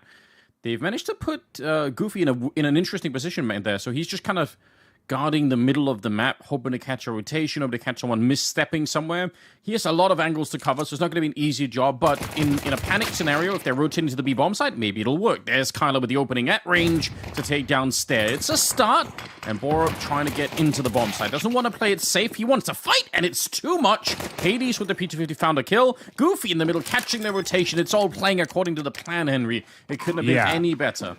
Honestly, you can't actually present a better pistol round than that, if I'm being honest with you. You got the mid control first. You established a turret player, boosted up in towards the window, shutting down rotations from connector, underpass, window, and shore. It's such a powerful spot.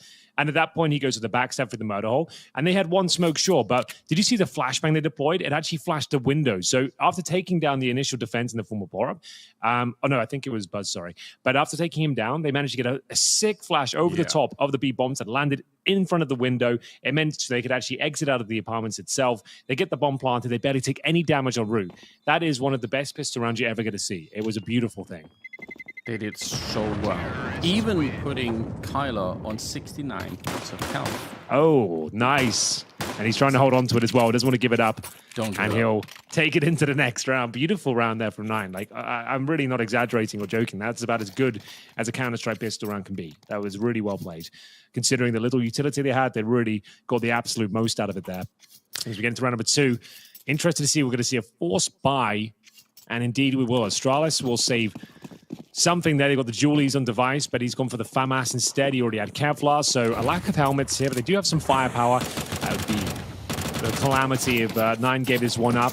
Considering up against Sister Pistols, it would be a great chance to find a nice, good start here on their map pick. It's the opening kill for Minio this time. 2 players towards short, though, for Astralis, trying to answer back. We know they can be deadly with those Desert Eagles, but significant damage now. Minio is playing for self-preservation. He needs to make sure he holds onto his rifle, doesn't give anything away, and try and take 1 down with him. Well, it's a start. It didn't really cost a Minio there. Also, quick shout out to Stunner in the chat who's saying less bathwater, more CS2. But, we do miss you, brother. Hopefully having a good time. Watching Astralis gets dismantled by 9. Who would have thought? I've got to say, this round still has a little bit of potential. The odd FAMAS there definitely could be something that's upsetting, but 9 have really slowed this round down. They realize the danger. They're leaving Minio up there, expecting for there to be no more HEs left to land on him, and they're not wrong about that, so he's somewhat safe in that position. And then they're just using the clock, and I think this is probably a wise move. Leave Astralis simmering a little bit, stewing in the nervousness of what's happening next, putting a little bit of pressure on the B-bomb site, but nobody from A is moving. They're actually sitting still. This is a good idea, although BlameF, normally, I would say he gets that kill, but he was caught sleeping. He was just a second late on it, and he's going to end up going down. So far, so good. The Deagle is doing nothing. I don't know why, but it's not connecting. And the flash setup for Minio, it might be low on health, but he's going to get the kill anyway. It's just 4 up left here. 13 seconds, and they would have had the bomb plant either way, I'm pretty sure. Good cleanup there. It was a bit dangerous. There's some moments there, but I don't know what happened to BlameF. They had good protocols, Anders. They had the Molotov in front of the bomb site and towards the shadow position as well. So even though he had a prime opportunity to swing, he couldn't stand still and find the shots because he had to keep moving. So they actually had everything in place to deal with that, even though it looked like he had their number pegged. But overall, it's 2-0, and all 5 players going down for Astralis. That's going to pretty much guarantee the 3-0 start here for 9. And it looks like the masters of predictions, Henry G and Anders, once again in the driving seat. You love to see it. Yeah. The rest of the talent pool in shambles. Yeah. I was even telling them in Discord, I was like, yeah, this is my chance. I'm giving you a freebie here. I'm giving you a great tip. I told everyone. I acted everyone and said, look, you're foolish if you think Astralis are bouncing back from all this drama. It ain't happening. Did they want to listen, Henry? Did they pay attention? No, they did not. Didn't want to listen. Didn't even reply. Just moved on with their lives. Yeah. As usual. Arrogance, you know, it's for the young people. But they're not even young, and still. Not even young. Well, we have got a round here for Astralis. It's going to be the full B stack, at least. They're not going to buy much, apart from the Julies on Stair. Overall, though, all 5 players residing in that B bomb side. The bomb, otherwise, itself making its way back towards A. We have got K in towards the power's position, ready for his teammates to split the bomb site. So once this smoke goes down, the flashes go over, you assume the bomb is planted, and we are done. It will be 3-0. But bear in mind, lost bonus done to accumulate for Astralis, so we'll have the AWP available to them if they really want to going forward. Might have to be a glass cannon, though. But we'll see if they can start posting some rounds here. It was their pick of Ancient, if you're just joining us, 13-9 in favor of 9. And that's normally a curse for them. They normally can get close to winning Ancient, but famously, especially on land, can't seem to get it over the line. But here comes the big spray down. Plenty of kills available for likes of Minio, but it's going to be Goofy patrolling the ladder room as well. So just make sure they don't want to absolutely feed these players. Might as well make them work for it. Well, listen, in the meantime, Henry, I've got a bit of some mystery in the chat. Let's go. Guy called Weed Smoker 123. Okay. Finished, said nothing more. He didn't type anything more. Okay, well, can we find out what he wanted to say when he? Well, that's what I'm speaking curious for about, everyone. Like, I'm on the edge of my seat. Like I think he was about to drop some knowledge on us, but you know, well, let's hopefully get back to it. Let's see if you can add him in the chat and just remind him we're on tenterhooks right now. Get him back on track. Like get him rolling. Like bro was about to drop. What was his name? Sorry, Weed Smoker. What? 123. 123. Yeah. Okay. Weed with threes instead of. Yeah, E's, I thought so. I was going to say it had to be the threes. That would make sense. Makes sense. All right, then, let's get into this first gun round. No AWP available for Device, gone for the M4 instead, and that's the same story for every member of Astralis. Nice pacing towards short, though. The CTs have no idea they've got the ladder remanders. They have no information. No one spotted this. So they can just hold put and hopefully find a CT out of position right now. So I associate this kind of play with Neo back in the Polish Neo and the Golden Five squad. This is the strategy that they used a lot, where they would get into this ladder room right at the start of the round, and they would make every rotation on the T side around that. They were the first team that I remember seeing using this really efficiently. So we'll see if it's going to be working out. There was a chance there. Hades will catch up, and they're going to be double teaming this bomb site. Device, very open position. They're very low on health on the T side. One good shot might do it, but Device can't find it. Look at how low they all are, Henry. Yeah. Oh, he did so well. He had great read on where they could be. If he just hit a couple of shots there, it didn't even matter if they were headshots or not. He actually probably wins the round. There's still a fighting chance, though. Device will be communicating. Players are dinked. They're low HP, but I just don't think they have the positional control to even consider this one. It is going to be 4-0 in favor of 9. Lovely B split there. I love the pacing there, Anders, at the start of the round. Getting towards the ladder room, it's very strong positioning. Like, it's prime real estate on the map at that point. And you can see how overwhelmed the CTs were. Even with 3 players on the B bomb site, they read it well. Buzz will take this frag, no problem. It's going to be Hades going down here, but overall, they'll just be happy to be winning the round and continuing their success on Mirage. They might lose everyone on Roots, which they will. It's absolutely fine, though. They've got tons of money going forward. Another $3,500 being injected into the bank accounts here as Hades goes up to 8K, 9,000 for K. And we've got Astralis saving 2 weapons. So I think a tactical timeout is in order, almost certainly. But let's have a look at the replay here. This was the pivotal moment. It was Device who was at the back, and once you got this kill, that's the round guaranteed. But bear in mind, everyone went down, and they might be persuaded to force buy into this one. I don't think so, actually. I tell a lie. It looks like they are going to go all in. And a FAMAS for Borup and a couple of rifles otherwise. That's a pretty decent buy. Diffuse kit available as well. They've got maximum loss bonus, I suppose. So we'll see what they can make of it. Missed window smoke. Seeing a lot of those. Yeah, that was happening all throughout Go as well for no apparent reason, although I feel like maybe towards the end, when Rob started putting his mind to things, people were a little bit better at it. But other than that, look at this push towards the B bomb site. Just straight through, leaving one person at top mid, but otherwise, they've got the bomb site. And Astralis don't have the best weapons maybe to retake with, or the utility Minio. either. A lot of damage. That could have been a double kill for Minio, but still, look at Borup instead. They're in 8 and 5 health. How did they get in here? The bomb is planted already, Henry. This is so quick. I think they're calling it off. I think you might be right. He didn't get those frags, but all that damage inflicted, that is not fancying it. Like, it might just be a case of them throwing the round away if they go for this retake here. What a perfect read, though, from 9. That B execution, it wasn't like B execution, you're smoking the kitchen window and the doorway itself. They smoked off both the pillars, anticipating this aggressive mid-presence from Astralis, which is exactly the case. With 2 players towards shore, not part of the bomb site. They were completely smoked off. And then we had Minio top of middle. If he gets those 2 kills, which honestly he was worth, that would have been a fantastic round. It still is, to be fair. They get the 5-0 start. 9 are officially on fire here and looking like they could take this series 2-0 if they keep this up. But Astralis with a more conservative approach. They did save pretty much all of their weaponry, except when that round was done. So it's fine. There's still plenty of Counter-Strike to be played in this first half. I really can't believe it. You're right. They are on fire. 5-0 to start the second map with, putting Astralis in the proverbial skibbity toilet, Henry. It's just, it's unbelievable. I'm loving this. I didn't think they had it in them, to be honest, in terms of having this sort of start. It's normally a very scrappy affair for the team of 9. They have to rely on these huge clutches from Hades and remarkable situations, but this has been pretty textbook, like especially that pistol right. Bear in mind how clinical that was. There was no chance they're going to lose it. It was pitch perfect across every single moment of the round. If they can keep this up, God help Astralis, because of all the circulating drama and the future of this team in a massive question mark. Like, I can imagine it's difficult to focus, especially with the likes of Stare and Buzz, just not knowing the future holds of this team. You're down in the dumps right now. Yeah, it's just a rough time as we see that Jame HE from Device there. Yeah, it's it's not the best day. They had a chance maybe on Ancient. It looked like there was a moment where they could have turned it around, but the fact that now they are just getting rained on by 9 is definitely a cause for concern. Goofy at 6-1 to start with. I think Device has got no kills yet. Buzz, this is going to be a free one as they're setting up, and it's kind of, that's the bomb as well. Oh my god, that's a huge, getting 1 kill like that at the start of it. It's really going to slow 9 down. I don't know what they do from here. They need to go back, pick it up.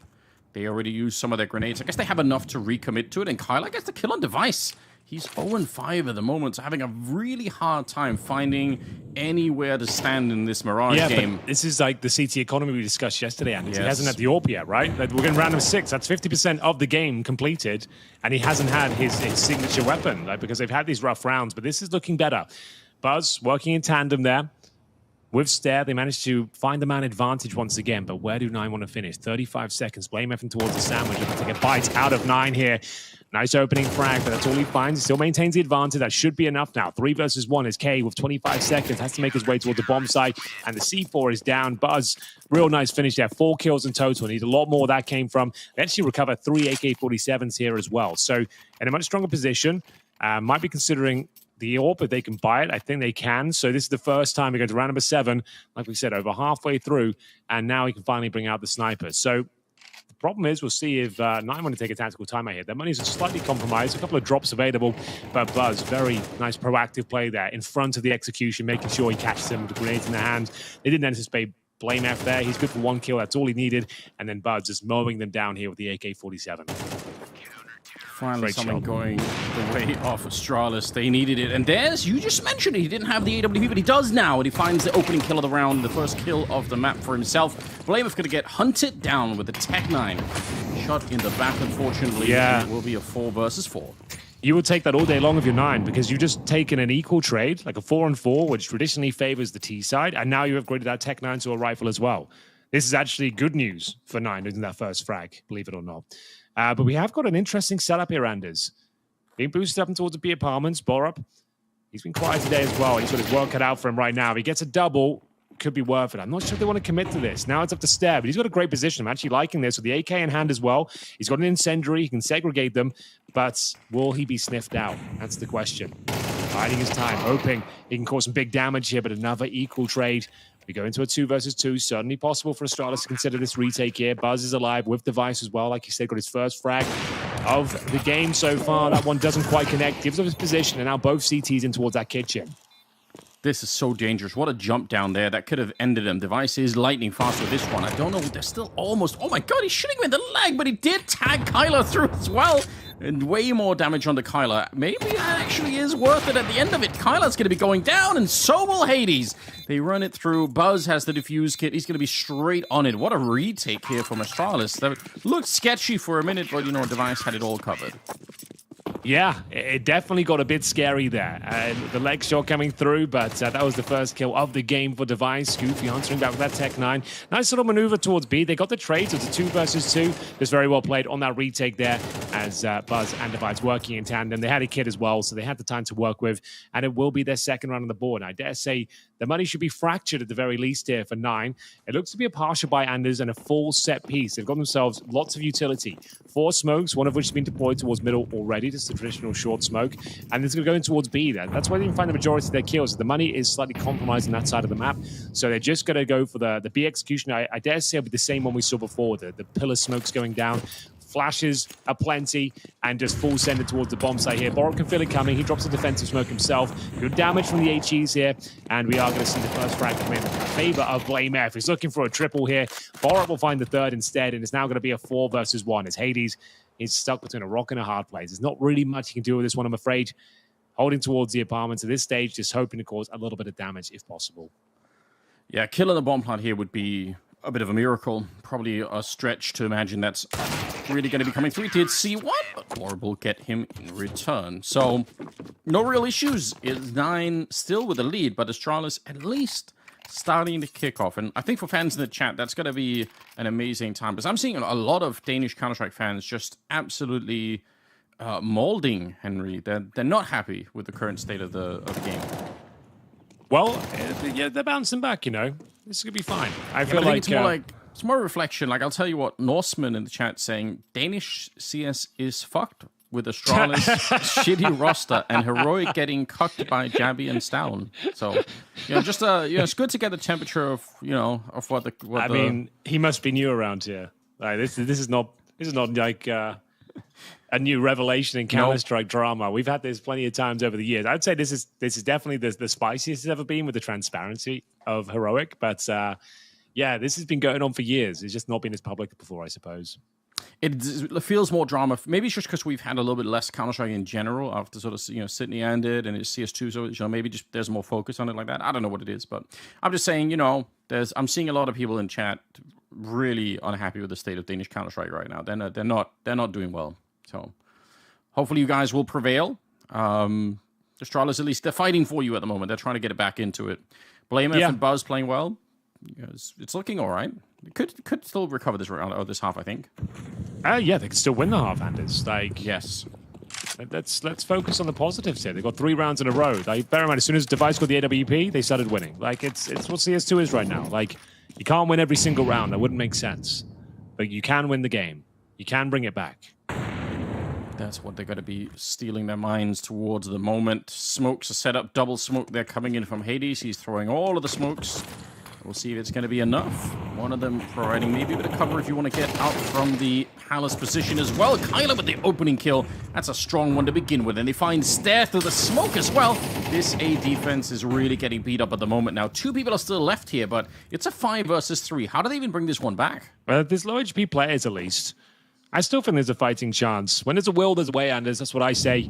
As we will see Buzz and BlameF, unfortunately, going down. Maybe this one might be a little bit more complicated at this point. Again, still possible, though. Good shot from Buzz. Device is joining him. And wow, okay, death from above. K will provide the final couple of frags there. That is quite a disruptive round, to be fair. Very clean. And will they get the AWP? And they absolutely do. So Hades will have that going forward to the next round. Yeah, that was quite convincing, to be fair. Nice mid-take. Great opening kills coming in from 9 and good capitalization from K to close things out as well. This window boost has been spectacular, and Kyler with a nice little flick on the AK-47. Stair goes down quickly after. That's where BlameF got dropped as well. I can't believe he got this kill. Yeah, just jumped on his head, and Device missing out on the shot. It will be K to have the clean sweep. But still plenty of money after fighting 3 rounds in a row. Should be a strong buy here, including the AWP in the hands of the big man himself, Device. Round number 10. There's a few more to go. 6-3, 9 with the AWP once again. So we might just go into a slower default this round, considering they have the AWP within their arsenal now. It's not like Hades has been carrying them either. He's 3 and 5. It's been the rifles that have been doing most of the heavy lifting here.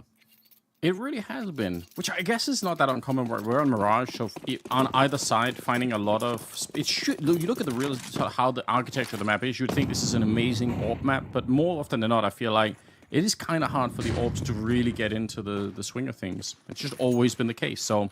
Not too surprising, really, that neither Device or Hades at the moment are popping off too much. 6-3, and moving into round number 10, starting to look really quite good for the Polish side of things. New generation of Polish Counter-Strike, finally, after all these years, Henry, where they were buried under the legacy of the Golden Five. Nobody could really make... They had a couple of people, you know... Bialy was out there, like, snatched. Like, they had people try to break through, but they kind of just got absorbed into that mix. Like, so, it felt like for a long time, Polish Counter-Strike was just dead in the water, but I feel like it's making a comeback now. Well, maybe not in this particular round. It looks like Astralis have control. I was about to say a double kills lined up there for Buzz, and the way he's playing today, you'd think he'd connect with it, but back to the 4-on-4 we go, but BlameF always good for a couple. I'm trying to find some Windows opportunity here, Anders. They've got advantages. They're doing well in terms of the positioning, but there's some great shots being landed here by the Polish powerhouse time and time again. They've got full control of the A bomb site here.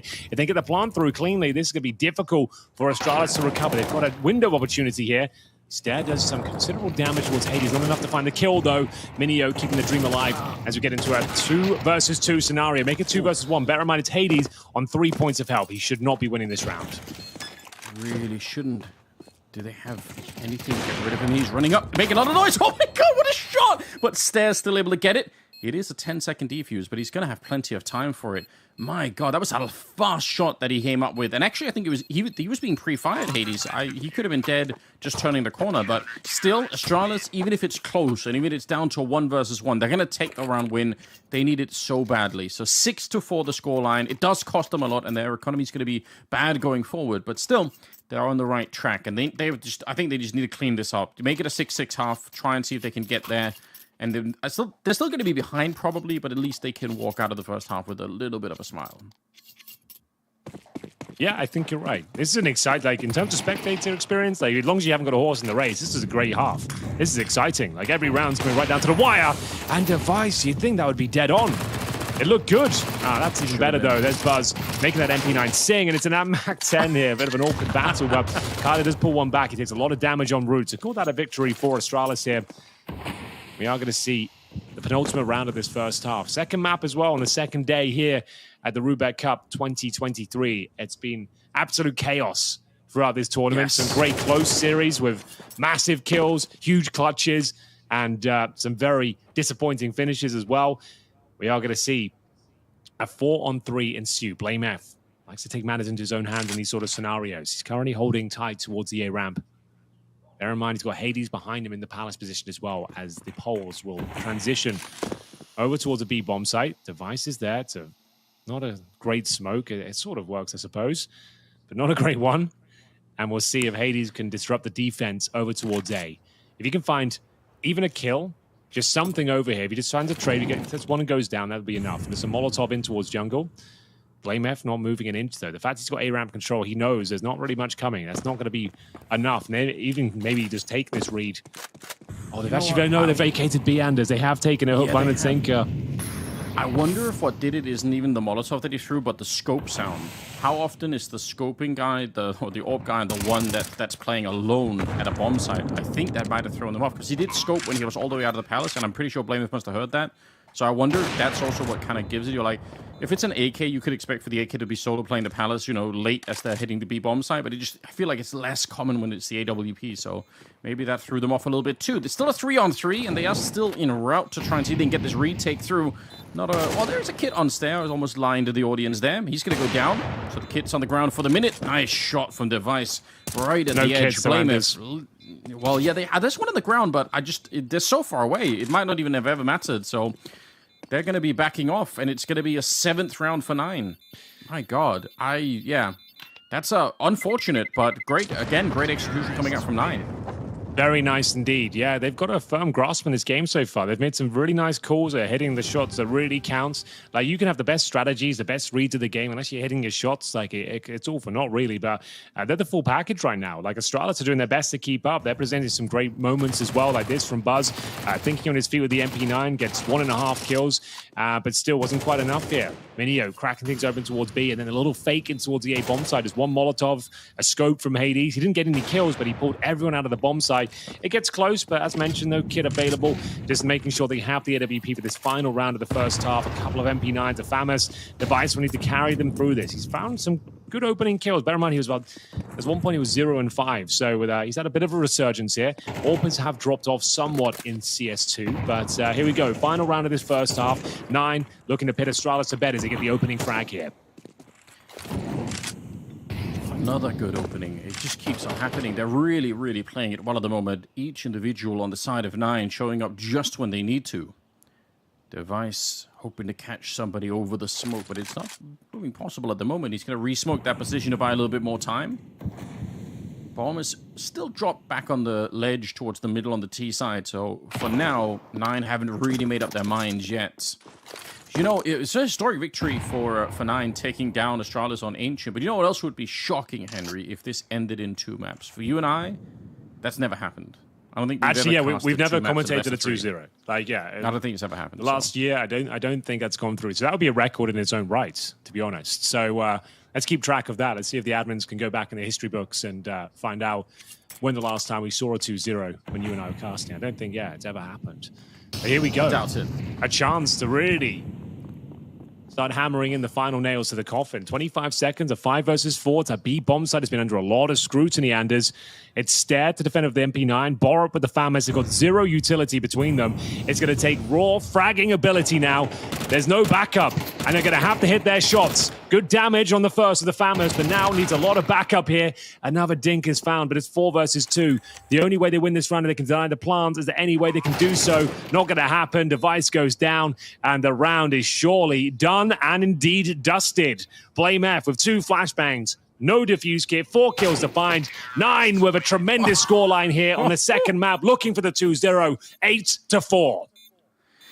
My God. I mean, honestly, the FAMAS was doing a lot of work at the back of the line there, but it just didn't make a difference at the end. Hades coming up with a really strong triple, and 9 are looking very good at the moment. Doubling the scoreline of Astralis going out of the first half.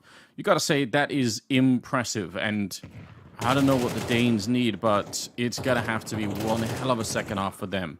They are going to be in the driver's seat in the sense that, you know, being on the T side, they can sort of dictate the pace of the game a little bit more, but honestly, 9 just looked so well prepared. Their protocols for how to take different parts of the map and some of the fakes that we even saw on the T side, I just think were very impressive. So, enjoyable, really enjoyable game from them. I feel like on Ancient we saw, you know, a couple of mistakes here or there from really both teams, but so far for 9, this has looked really good. Here we go, Anders. The all-important pistol, full execution from Astralis here, and a B push. So, logic dictates that Astralis have the advantage here. It's down to Minio to try and find a pick and survive if possible. But they're feeling a lot of pressure here. The bomb will be planted, no problem. It's going to be a difficult retake, but they have got the defuse key here. But Astralis have made the perfect call. You see Borup's getting that bomb planted right here, right now.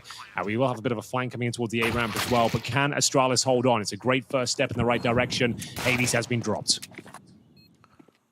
Device finding one on Goofy as well. That P250 doing what it's supposed to do with the bomb already planted as well. They are in a lot of trouble here. They have a smoke and a kit, so maybe if they can get it off, they got the smoke off at the very least, but it's just K left here. Maybe you could find the kit, but again, they're all aware of his position, so... I mean, every time there's a smoke and a kit and a pistol round, there's always a way to kind of try and win it, but they just got zoned out before they even got close. So Astralis will win the pistol on the second half. That has to be a good sign for them. Surely they can roll some rounds behind it. And there's no need to force buy here if you are on the team of 9. Like, I would say, take the eco, allow them to get this one. But, like, what a difference a pistol round makes, right? It's 8-4. You're thinking, oh, they're down in the dumps here. But now they're 8-5. And against the eco, it's 8-6. And then it's just a couple of rounds in it. Like, say we want about MR12, but most deficits can be recovered. But we'll see.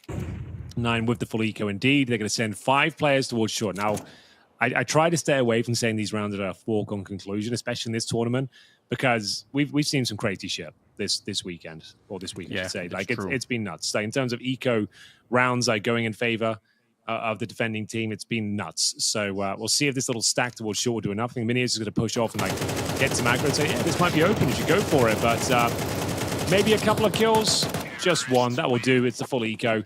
And fortunately, it wasn't the SMGs that picked up any frags or anything. So we are going to see a 2-round game here. And bear in mind, this is where, like, 9 will start feeling the same burn as Astralis did. This is exactly what people talk about with this CT economy in CS2. You can't buy the AWP. You're like, you've lost pistol. You have to eco the second round. Even when you bring out the guns in the third round, now you're on the back foot. Like, they've barely got any utility. They've got no AWP. Do they even have a diffuse kit? Like, how are you supposed to win this round against a fully equipped, like, Astralis at this point? Like, it's so difficult. This is exactly the concerns and problems people have with the economy. Doesn't really matter what we think about it. That's the kind of status quo right now. But let's get into it and see if they can bounce back. Attempted opening there for BlameF. He's first in the bomb site. Trying to get that headshot, but not really available to him, so might just decide to walk away from it. It's dangerous to stick around for too long because there could be a response. A flash to set it up for someone to take a wide swing. They have the triangular set up at the defensive side for 9. 1 in shadow, 1 in jungle, 1 in CT spawn, and every single one is getting a kill so far. So, yeah, that triangular setup, it can be very brittle at times. All it takes is one person to go down, and somebody else now has to cover 2 or more angles. So it has that weakness, but when it works, you're just really tightly defended. 3 versus 5 to kick off this 15th round with, and we'll see if the rest of Astralis can find a way back into this one. The key is for 9 now. They've probably won this round. I say probably with bated breath to try and keep it as clean as possible. No one needs to go hunting for kills. This is all about your own economy here. Great kill from Carter. That guarantees the round. But now let's make sure everyone survives. So we need to get the AWPs out. Oh, great flash. Love that. That's a really nice setup there. Good communication, good teamwork, better shot. You couldn't ask for much more. Like I said, this was a very compromised round. Like, going up against the AKs, and you had barely any utility. They played a defensive game, waited for Astralis to make their move. It was more of a contact playing towards the A side. They made a lot of noise, and they didn't drop a single frag. So now they can bring out the helmets. Now they can get the utility. Now they can get defuse kits as well, Anders. That couldn't have gone better for 9 here. And speaking of which, we've got 9 rounds on the board. Astralis to 6, and they're going to have the difficult buy now. Borup down to just a Desert Eagle. We've got Galil's in the hands of BlameF and Buzz. A Krieg for Device. Like, I know a lot of people buying the Krieg. Like, Horza had some moments with it, but I'm not convinced, like, it's doing anything more than the AK. Just, yeah, I haven't seen anyone go, right, you couldn't get that kill with the AK. But I'm willing to be convinced otherwise. Yeah, I agree. I haven't seen it like stand out in that sense. Oh, there it is. But there we go. There Device, it is. Ever the trailblazer. Maybe he's going to be the one to show us how it's done. Certainly an important kill to start with here. 4 versus 5 to begin the round with. Not bad at all. On the 9 side, they've actually stolen 3 AKs. So even being a man down, I mean, they're still pretty dangerous on this one. But are they going to be tempted to go a bit more aggressive? That happens a lot when you lose the early kill on the CT side. You just need to find some information. You need to make up for it. Looks like they're going to be crunching the middle with actually all 4 players left. That's super aggressive. If they get the right timing, it could work. But obviously, Astralis are rotating back towards the A-bomb side. There's the setup for it. Stare. What a headshot to take down Hades as well. It absolutely backfires on 9. It really does. Not really much they can do with this one now unless Minio starts going berserk in towards middle. He's found the first kill.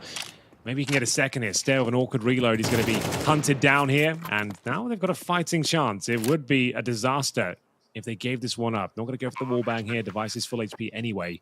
And there's the smoke. Gives him his position. But Borup presumably gets his kill in the back unless absolute nightmare occurs. But there it is, round confirmed. And it will be Astralis back in the driving seat. But bear in mind, 9 did have the very clean round before. They actually kept all 5 players alive. In terms of loss bonus, though, they are going to be on the back foot here. I think they'll be at the second stage. So that's going to be, what, maybe $2,400 into the next round. But, yeah, with Goofy saving the M4, I think there's somewhat of a buy here. Whether they want to take it, that's a different conversation. But Astralis, very clean. Very nice round. 3 players surviving. This is actually delivering now.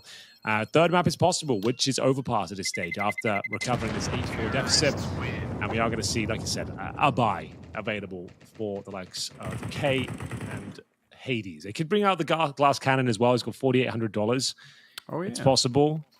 I think he probably will do Hades do that a lot. Like, I've seen him do that many. But it is, the problem is, it is Mirage, so it might just lessen the chances that you want to try and go for it. But from Stair, this is really great, especially that second kill. Just not over peeking in by an inch.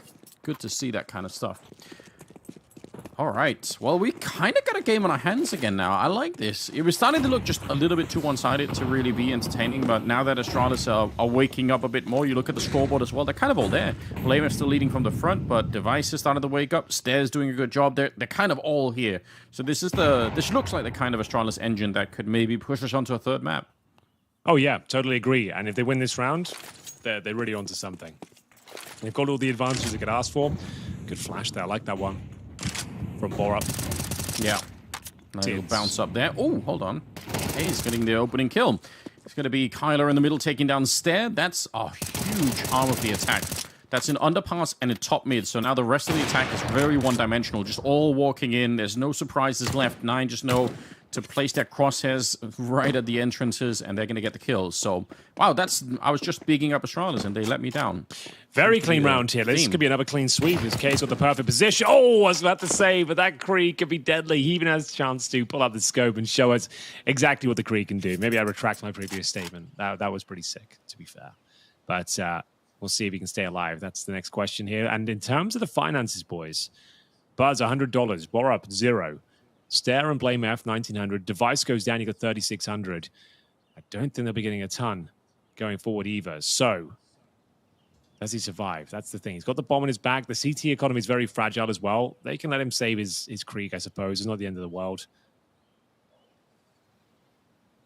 Yeah, I guess not. Man, they've had some great fortune in some of these rounds, Astralis, where they get the right openings and they roll the rounds through, but getting stopped here. It's a little bit too soon in the comeback, I think, for this to slow down. And if you look at the money on the rest of them, right, it's getting uncomfortable. I would have loved to have seen Overpass, by the way, as much as we're memeing about the 2-0. I feel like it'd be cool to see Overpass between these two teams. You get to see Device and Hades go at it with the AWP. I hope we get there. Just 10-7.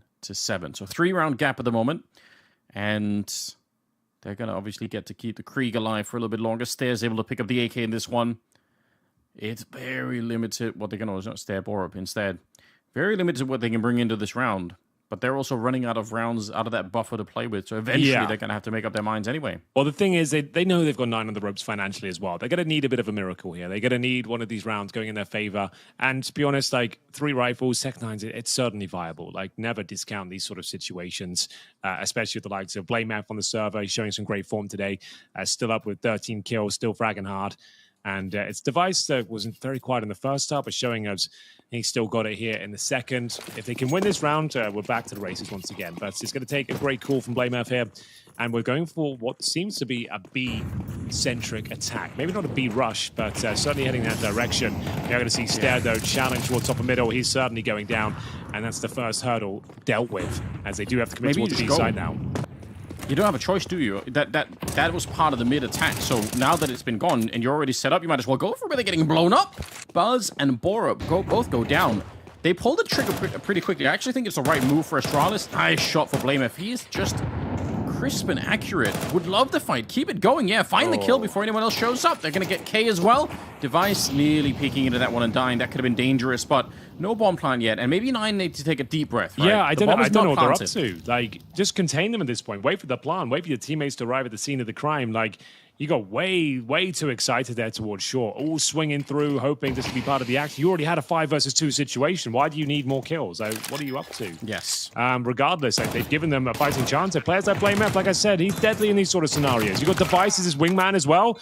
This could be enough. Fortunately, he'll go down, and Blame Memphis doesn't have the HP to deal with this one, you would assume, but trying to cause as much damage as possible. Nine certainly opened the door of opportunity for them, but it has been slapped shut in their face as we do get 11 rounds on the board. That's really, really important. I like to see that. You know, I agree. They definitely looked like they were getting a little bit too excited and just ran back into the 5 versus 2. And that's how you lose those rounds. But they managed to recover themselves, realize the bomb wasn't planted, and they get up to 11. By the way, over on we do have another stream going on. Oh, you're right. Monty are playing OG, just to keep you guys updated if you're not aware. Monty took the first map, and they're up 10-7 on the second map against OG. So it's difficult to remember that OG even have a team anymore. Not to be rude. It's just like, no, I don't think anyone really cares. Like, they've kind of just dropped off so significantly. Like, when was the last time I even saw them play? I don't know. Like Pro League, they didn't really do much. Yeah, obviously, feel free to go check it. Keep both tabs open. It's Dinko and Moses, Dinkmo, as I like to call them, casting that one. So go say hi to those guys. Yes, indeed. Send them our love. Or hate if you want, it's up to you. Yeah, really. not too much love. There's be polite, but don't be friendly, obviously. Yeah, keep the love here, really. We need some of it each day, but for now, Astralis getting no love, as they'll be pretty much full eco here, and they're going to have to present a perfect game after this one. Blame F is called for a few deagles, and not much otherwise. We're going to see Borob's been legged as well. 9 hunting for map and series points. Bear in mind, all jokes aside, I know we're having fun with this one. Like, I do feel for the younger players here. Like, Buzz and Stare were promised a future in Astralis, and now finding out, like, yesterday, that it's potentially all falling apart. It was all lies. Finding out it was an Astralis promise. Yeah, and it's just like, of course, and I get it's business, and people want to set up the best organization possible, the best team. But like, the whole storyline this year has been like Buzz and Stare. Like, we've heard in all the interviews, like, they're going to be the stars of the future. We're building around these younger players and bringing in the experience. It's just all lies, unfortunately. But yeah, I mean, you have to remember in those moments, like, this is just for anyone watching, like, who may be young, not used to these kind of things. Like, it's important to check if people have their fingers crossed when you're making these kind of deals, because otherwise, like, you just don't know what's going to happen. So keep it in mind. Good cleanup on this one. Hades with the AWP finding 3 kills at the end of it. He's up to 12. So just as we were saying that the AWP could have a little bit less of an impact, he's certainly finding it now. 12-7, Henry. They're just one round away from taking this in a 2-0 fashion. yeah, absolutely. Who would have saw that coming? I'll tell you who, Anders and Henry G. The kings of the prediction game. You're right. We set up, I like that little setup, like, giving yourself a pat on the jaw. Exactly. Who could have possibly kind seen of this genius would hold, wait a minute. Well, they haven't done it yet, to be fair. There was a full eco. Blame F has called for a full buy now. And, Hades, nice movement. You don't see much of that in CS2, honestly. But let's see whether they can get over the finish line right here, right now. This would be an idyllic time to do it, Anders. They've got a distinct lack of utility on the T side. Flashes and 3 smokes remaining, and the CT's playing on the front foot, looking to get aggressive here, trying to get that first frag, but it costs K his life. Stare with the opening frag here. Kyler trying to respond in due course, and he's actually done a great job there. Back to a 4-on-4. Wow. Yeah, hunted him down, just trapped in the corner, and that's all the mid control. They are ready. They're actually super ready for this A attack. Only thing that could maybe dismantle it is if it draws out and Blame F comes in from the other side of the map. I feel like this straight 3-man attack is going to be very hard to break through. Although the smoke is pretty good, and they have one towards CT spawn, so might get slowed down by the Molotov there. Flash around the corner. Minio just hiding inside of the smoke now. It's Goofy to get the first kill on Device, and Blame F's still really far away. He's still at least 15 seconds from actually getting into the action, and his teammates, they might need him before then. Look at the attack coming through. Goofy trying to put some pressure on. They still don't know about Blame F. He's slowly getting there. Very slowly, Henry. Here he comes. Looking to strike. It's the bomb on his back, and we are going to see just over peaks from the CTs here. We saw this a couple of times. Instead of allowing the Ts to actually go for the bomb plant, they're just forcing the issue, but they have found a 2 versus 2, and there's Blame F striking from the back lines here. It'll be very difficult for Minio to win this round now. 20 seconds remaining. Needs to try and deny the plant, if possible. Bring us down to a 1 versus 1. They seem to know exactly where he is, Anders. Making a bit of noise, and right now he's actually timed it very well. Oh my god, he's got one. Blamer still takes him down. Oh, I was waiting for it. It looked like he actually managed to thread the needle on that one, but it won't be true. Blamef, he might have been slow to get there, but once he showed up, he got the 2 important kills that they needed and put Astralis at 8. So, done and dusted. Okay, keeping the dream alive. They needed another 4 in a row, though, to get it into overtime. Yeah, one player surviving there. The money was already tight for Astralis, so there's going to be more concessions going forward here. But fair play to Blamef. Like I said, he's having a great game so far in terms of the individual performances. And they do have a bye here, but it's going to be Galil's.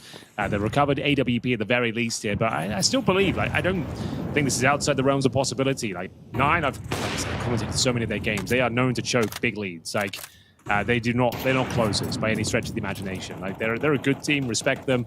I think they have potential, but they are not closers. That is something that's a bit of a calling card of theirs. Yeah, that's unfortunately true. We saw that it changed a bit on Ancient, so maybe they can keep that new quality going a while longer. Good Molotov. What a headshot from Blamef. I can't believe he actually got the AK back out in time. Device should be good for the kill, but it's Buzz instead. Okay, good little duo there. Hey, with the spray down, it's going to be a good double. The triple might have made all the difference. Unfortunately, though, Hades is kind of alone over on this side, and Blamef just expertly manipulating the corner of that smoke to bring him down. So 9 on the board of Astralis. Okay, we're getting there. I think we're going overtime. It looks like now they're in a financial ruin, and at this point, like you kind of full eco. If you buy into this one, I think you'd be foolish to do so, but we'll see what they're going to bring to the table. But this is where Astralis, like, have kind of thrown caution to the wind. They're looking very assertive. Device is playing up front Counter-Strike in your face. And, yeah, the CT, I think they're trying to close things out. They're trying to play to win instead of sitting back. But that's actually kind of working against them right now. Let's see what they can do. It is the full eco. Not too much to report here. Just a couple of upgraded pistols, I think, at the very top end. But should be guaranteed double digits here for Astralis. Well, they're certainly cleaning up the start of this round. And you're right, the economy just probably at the end of it going to make all the difference. 10 to 12. Big steps in the right direction all of a sudden. And again, another test, I mean, for 9 in terms of... They're obviously a lot more experienced than they were when they really kicked off onto the scene. They came and surprised a bunch of people. They've reinvented some stuff on Vertigo. That was just really cool. Some of the run boosts, obviously, that we saw. They've been a really innovative team, but the sort of the quality in terms of, like you said, closing out the games, trusting in themselves when they have the lead like this, I think is going to be really, really important going forward. So they've got 2 rounds here to try and prove it to us that they figured it out. Well, here we go. Let's see what they can make of it. Overtime beckons, I would say. It feels like a bit of a lock-in. Astralis look very strong individually right now. They found their form, and they've managed to course correct. 2 more rounds doesn't seem impossible. Blamef at 20 kills. Looking very good. Bomb in his back for now as we enter round number 23. We have tactical timeout. The first one used by 9, in fact. So that's going to show you. They've had a good game so far, but feeling the pressure now. Need the coach to step in. Just find that final call. What's going to be the play that gets them over the line and finds a 2-0 here? I mean... there is obviously the danger for Astralis as well, is that you just one mistake here could cost you the entire series. So you want to try and avoid that, but we'll see. I mean, the calls so far for Astralis on the T side, I would say it's been a little bit more scary. I felt like 9's road to victory on the first half of it, and they were on the T side, was a little bit more straightforward. I feel like, you know, trusting in Blamef to get there in the last fading seconds of the round is scary, but it kind of works. I mean, and it is kind of his calling card, so hard to really judge them too much for it, but we'll see if they can continue. Again, those kind of rounds, when you're really late into it, it just takes one mistake and you're going to lose them. Here we go. This is much earlier, although a good trade from K. Kyler was not ready, and Device just sneaking in that kill. The rest of them look like they want to go. They're ready. Okay, we have got a fly in the ointment, though. A snake in the grass, if you will. Minio waiting, biding his time. He doesn't want to swing out yet. He's allowing them to have control of the bomb site. His teammates trying to show presence, suggesting they're stuck behind the smokes. Is anyone going to check this crucial position? It's all down to Minio. Can he find the form? Can he hold his nerve here at the back of the bomb site? As we have 1 minute on the clock, and you see Astralis being very tentative with the approach as well. I can't believe you'd be so insensitive, Henry, to bring up Sleeps when the Danes are playing. Oh my god, they check him! What's going on? How did he know? Blame him, that is crazy. Yeah, no 3 helmet as well. versus 4. So he just got No straight up helmet. dinked, and it did like 80 damage on the first shot. Beautiful awareness there from Blame F. And you can You're see gonna like they're kind of feel- relying on these kind of novelty plays right now. It kind of suggests they're a little bit out of their depth in these scenarios. Oh my goodness, okay, that's a bit of a lifeline. It looked like they were done for. Look, that was a guaranteed kill for Bor up there, but he doesn't get it done. Bomb should be planted, but no denial, and yeah, Astralis should have done enough here. They've got a 3 versus 2, no kits available, and they're going to have to save. Yeah, if they even can. Blame if hunting him down. K's going to get the kill, but the AWP, do you want to stick around to try and pick it up? What's the plan here? Certainly should be no way to get back in to try and win the round, so it's going to be 11-12. We're going to be the last round, and either it's overtime or it's 9 finding a way to solve the puzzle. Buzz able to pick off K. They don't get to save anything into the next round, which is hugely important. Look at the money there on 9. They actually needed something. Yeah, they won't have much to work with at all. They're going to need a novelty now. Going to need a gimmick. Because they're going to have, what? Take a tactical timeout, I suppose. You're going to have SMGs, Deagles, Scouts, etc. 80's going for the CZ. Famuses, yeah, this is going overtime all day long. We called it, what, 4, 5 rounds Yes. ago? Yeah, it's just, there was just no way with the resources they had and like the mental fortitude of 9 not being known to be amazing. We'll see whether there's a chance. So maybe they do close it out. These rounds can happen, but it will take something pretty remarkable. That's not a bad start, though. The first kill came maybe overextends. Could have stayed alive there, but opts to go for the refrag. Groupie here with the MP9. It's not going to be easy to get a multi-kill. He does get the tag, and Kyler is there as well. Maybe there's a way. Gonna get shot in the back by Stead. Still a 2 versus 2, and Minio risking it all to run forward. He lands the headshot against Stair. And again, you need a deep breath here. Don't fight it. The bomb is not planted. Why would you peek Borup at the moment? Just chill out, wait for your teammate. It's a 1 versus 2, and Borup with the entire world on his back, Henry. He has to fight this one. Oh, wow. This is a very intense scenario. Borup has not had the best series so far, but if you can find overtime, it could be enough. Minio caught as transitioning. Like, no real position control. And now Hades with a kit and all the utility you could ever ask for. Up against it in 1 versus 1. Borup always... Oh, there it is! They've actually done it with the SMGs, Anders, against all the odds. The Famous, the trades, the MP9s pushing through the Molotov, and a 2 versus 1. Borup can't convert it, and it will be 9 winning their opening match here in Group C at Roobet Cup 2023. 2-0 on the cards here. Astralis came into this one. We knew it'd be a tricky game for them with all the drama considered, but still, I really enjoyed that game. Like, it had absolutely everything. Lots of drama, high-octane Counter-Strike across the board, gets the heart beating and the adrenaline pumping. Yeah, what a game that was. I'm definitely impressed by that one. I thought Borup was going to be able to do it at the end. It looked like they were about to screw up that 1 versus 2, but Hades, just a clean shot to end it with. What a surprise to start the day with. I think probably our first 2-0 ever. It might be the first 2-0 I didn't think they had it in had. them. Like I said, I've commentated dozens of 9 games over the last year. Yeah. And it's just always like they come so tantalizingly close, but they never close things out.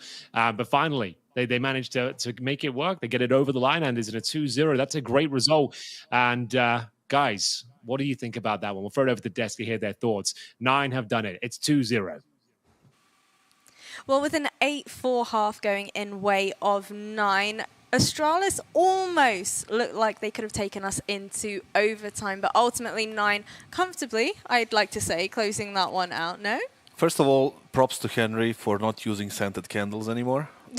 Went for the normal, human ones. And, it's for the decor and everything, so it's for the ambiance. The ambiance. Yeah, honestly, that's why I like it. His room probably smells worse right now, so honestly...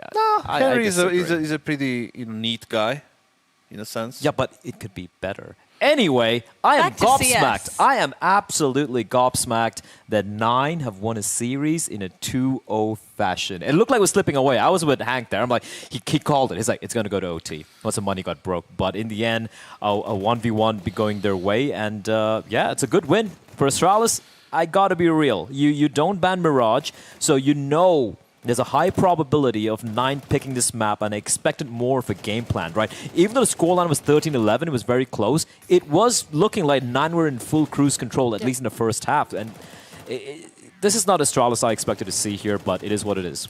Yeah, absolutely. I mean, complete control from 9. Especially in the first half, 8-4 T side, they were dominating all over the place. The defaults were working, the fights were being won. Map control was easily taken by them, not really too much resistance from Astralis whatsoever. Second half was getting kind of close, you know. The end, it looked like it's going to go to overtime, but 2v1 was played seemingly all right, I guess, at the end of the match. But overall, the better team won. You know, the team who looked better really did win at the end of the day, right? So it's just, for me, it's surprising that Astralis played the map, you know, like Mirage, like this. And it was a positive surprise for 9 to manage to win on Ancient, something that we didn't see before. Convincingly. Yeah, especially like against like the quality opposition in a way, right? So props to them, good win opening in the CS2, right? Like in a big event like this, with it's a large prize pool, beating Astralis in the openers certainly is going to give them a lot of confidence in the few later stages of the event. I think the one thing which 9 need to kind of mentally switch up, right, is when they have their foot in the throat of their opposition, when they're on map point, match point, whatever, they seem to total up and get into this mentality of trying not to lose rather than trying to win, as the cliche goes. And I think we saw that here as well, right? They had such a substantial lead. And you know you're playing against BlameF on the T side. You know he's going to be coming in late. But the way they were super turtled up all the way at the back, playing for retakes, allowing Astralis to kind of spread their tendrils on the T side. We saw so many rounds, right? The 5v5, and then they're allowing Astralis to get into post plants before the bomb is even planted. And once a bomb gets planted, the retakes are so much more uncomfortable, especially when you don't know where Blame is going to be sneaking in from. So sometimes I do wish that 9, when they have the lead, I wish it just, you know, just stomp out their opposition. Just go for some of these riskier plays, because you have the opportunity. You have like 6-7 rounds in reserve. Just go for some more aggressive plays, try to close it out. Because unlike in CSGO, it can hurt more in CS2 because you don't, you know, the comebacks can happen in a blink of an eye, so to speak, right? So that's what we saw right here. But thankfully, they didn't choke this one. They closed it out. I'm sure they wish that too, Blay, but sometimes you can't do it. Well, I mean, not in my case, but sometimes you can do it, right? They should just do it then. Nike. Yeah. All right. Well, shout out Nike that one time. Is this another hashtag ad coming out from you? Another one. I mean, I am wearing Nike shoes. Oh, there we go. Okay, subtle advertisement. Sell out. Absolute sellout. As we take a look at our bracket and how everything has shaped up now, though, did you anticipate at the very start of today that Astralis would be looking for a second lifeline? No, I kind of felt like they had enough of pedigree when it comes to the players and the teams to get the win there. But the caveat being for 9, they have been grinding it out in CS2. They've been putting in way more reps. For Astralis, this is the first CS2 matchup official that they've played so far. So the team who are more prepped won. And in the meantime, in Group D, you can see Monty making very quick work of OG. No surprises there whatsoever. I almost feel like the A stream and the B stream are replicating one another. Yesterday, we had the full best of 3s being played out. Today, we've got our 2-0s being played out as well. But speaking a little bit more on the side of Astralis, I know you mentioned improvements that you want to see on the side of 9.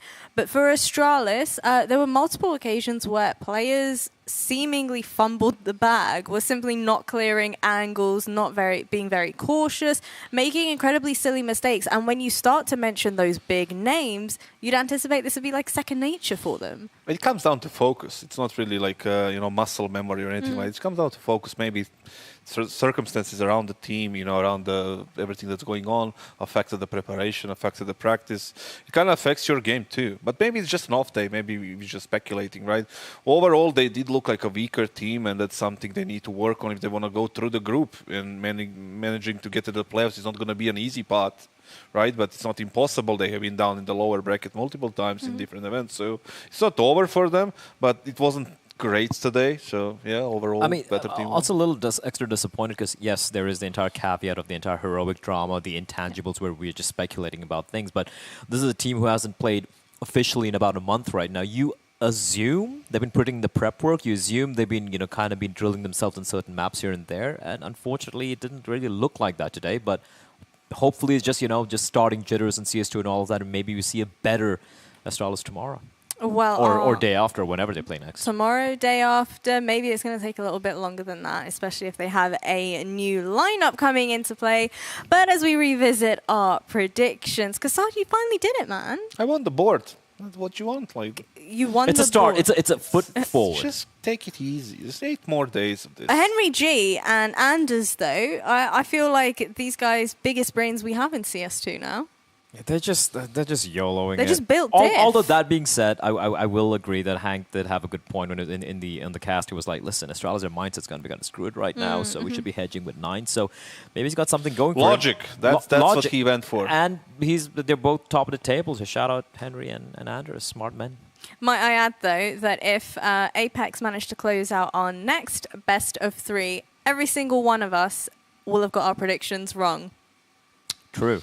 You seem to be very concerned about predictions. Of course I am. I just want to make sure he's all the way at the This is a bottom. host thing. It's not analyst. No, I just want to make sure that he finishes at the bottom. Ah, okay. I mean, so he it's is a on a personal trajectory. vendetta right there. Of course it is. Absolutely. Well, I understand. I'm sure most people As long would as I understand who am I fighting against, that's. I would that's fine. easily win in a fight against you, Kassar. That's not even up for debate right now. But anyways, I'd pay money to watch that. We'll make it Just duke it happen. out. We'll make it happen. Don't Get you in the worry ring. about it. We've got Big versus Apeks coming up very, very shortly. So I'm looking forward to seeing everybody there.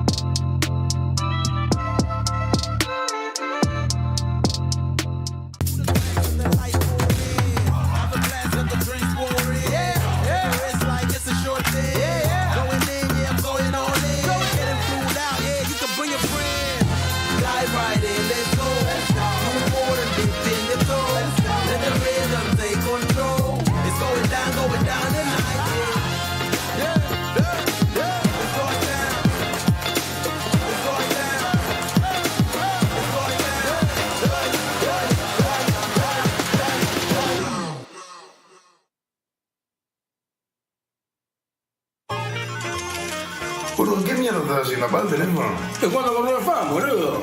Encima no jugás sin plata acá, ¿qué más querés? Entonces seguís boludeando todo lo que quieras. ¿Estás ganando plata? Olvidate, encima estoy poniendo un barro. Bueno, cuánto lo que quieres. Y todo.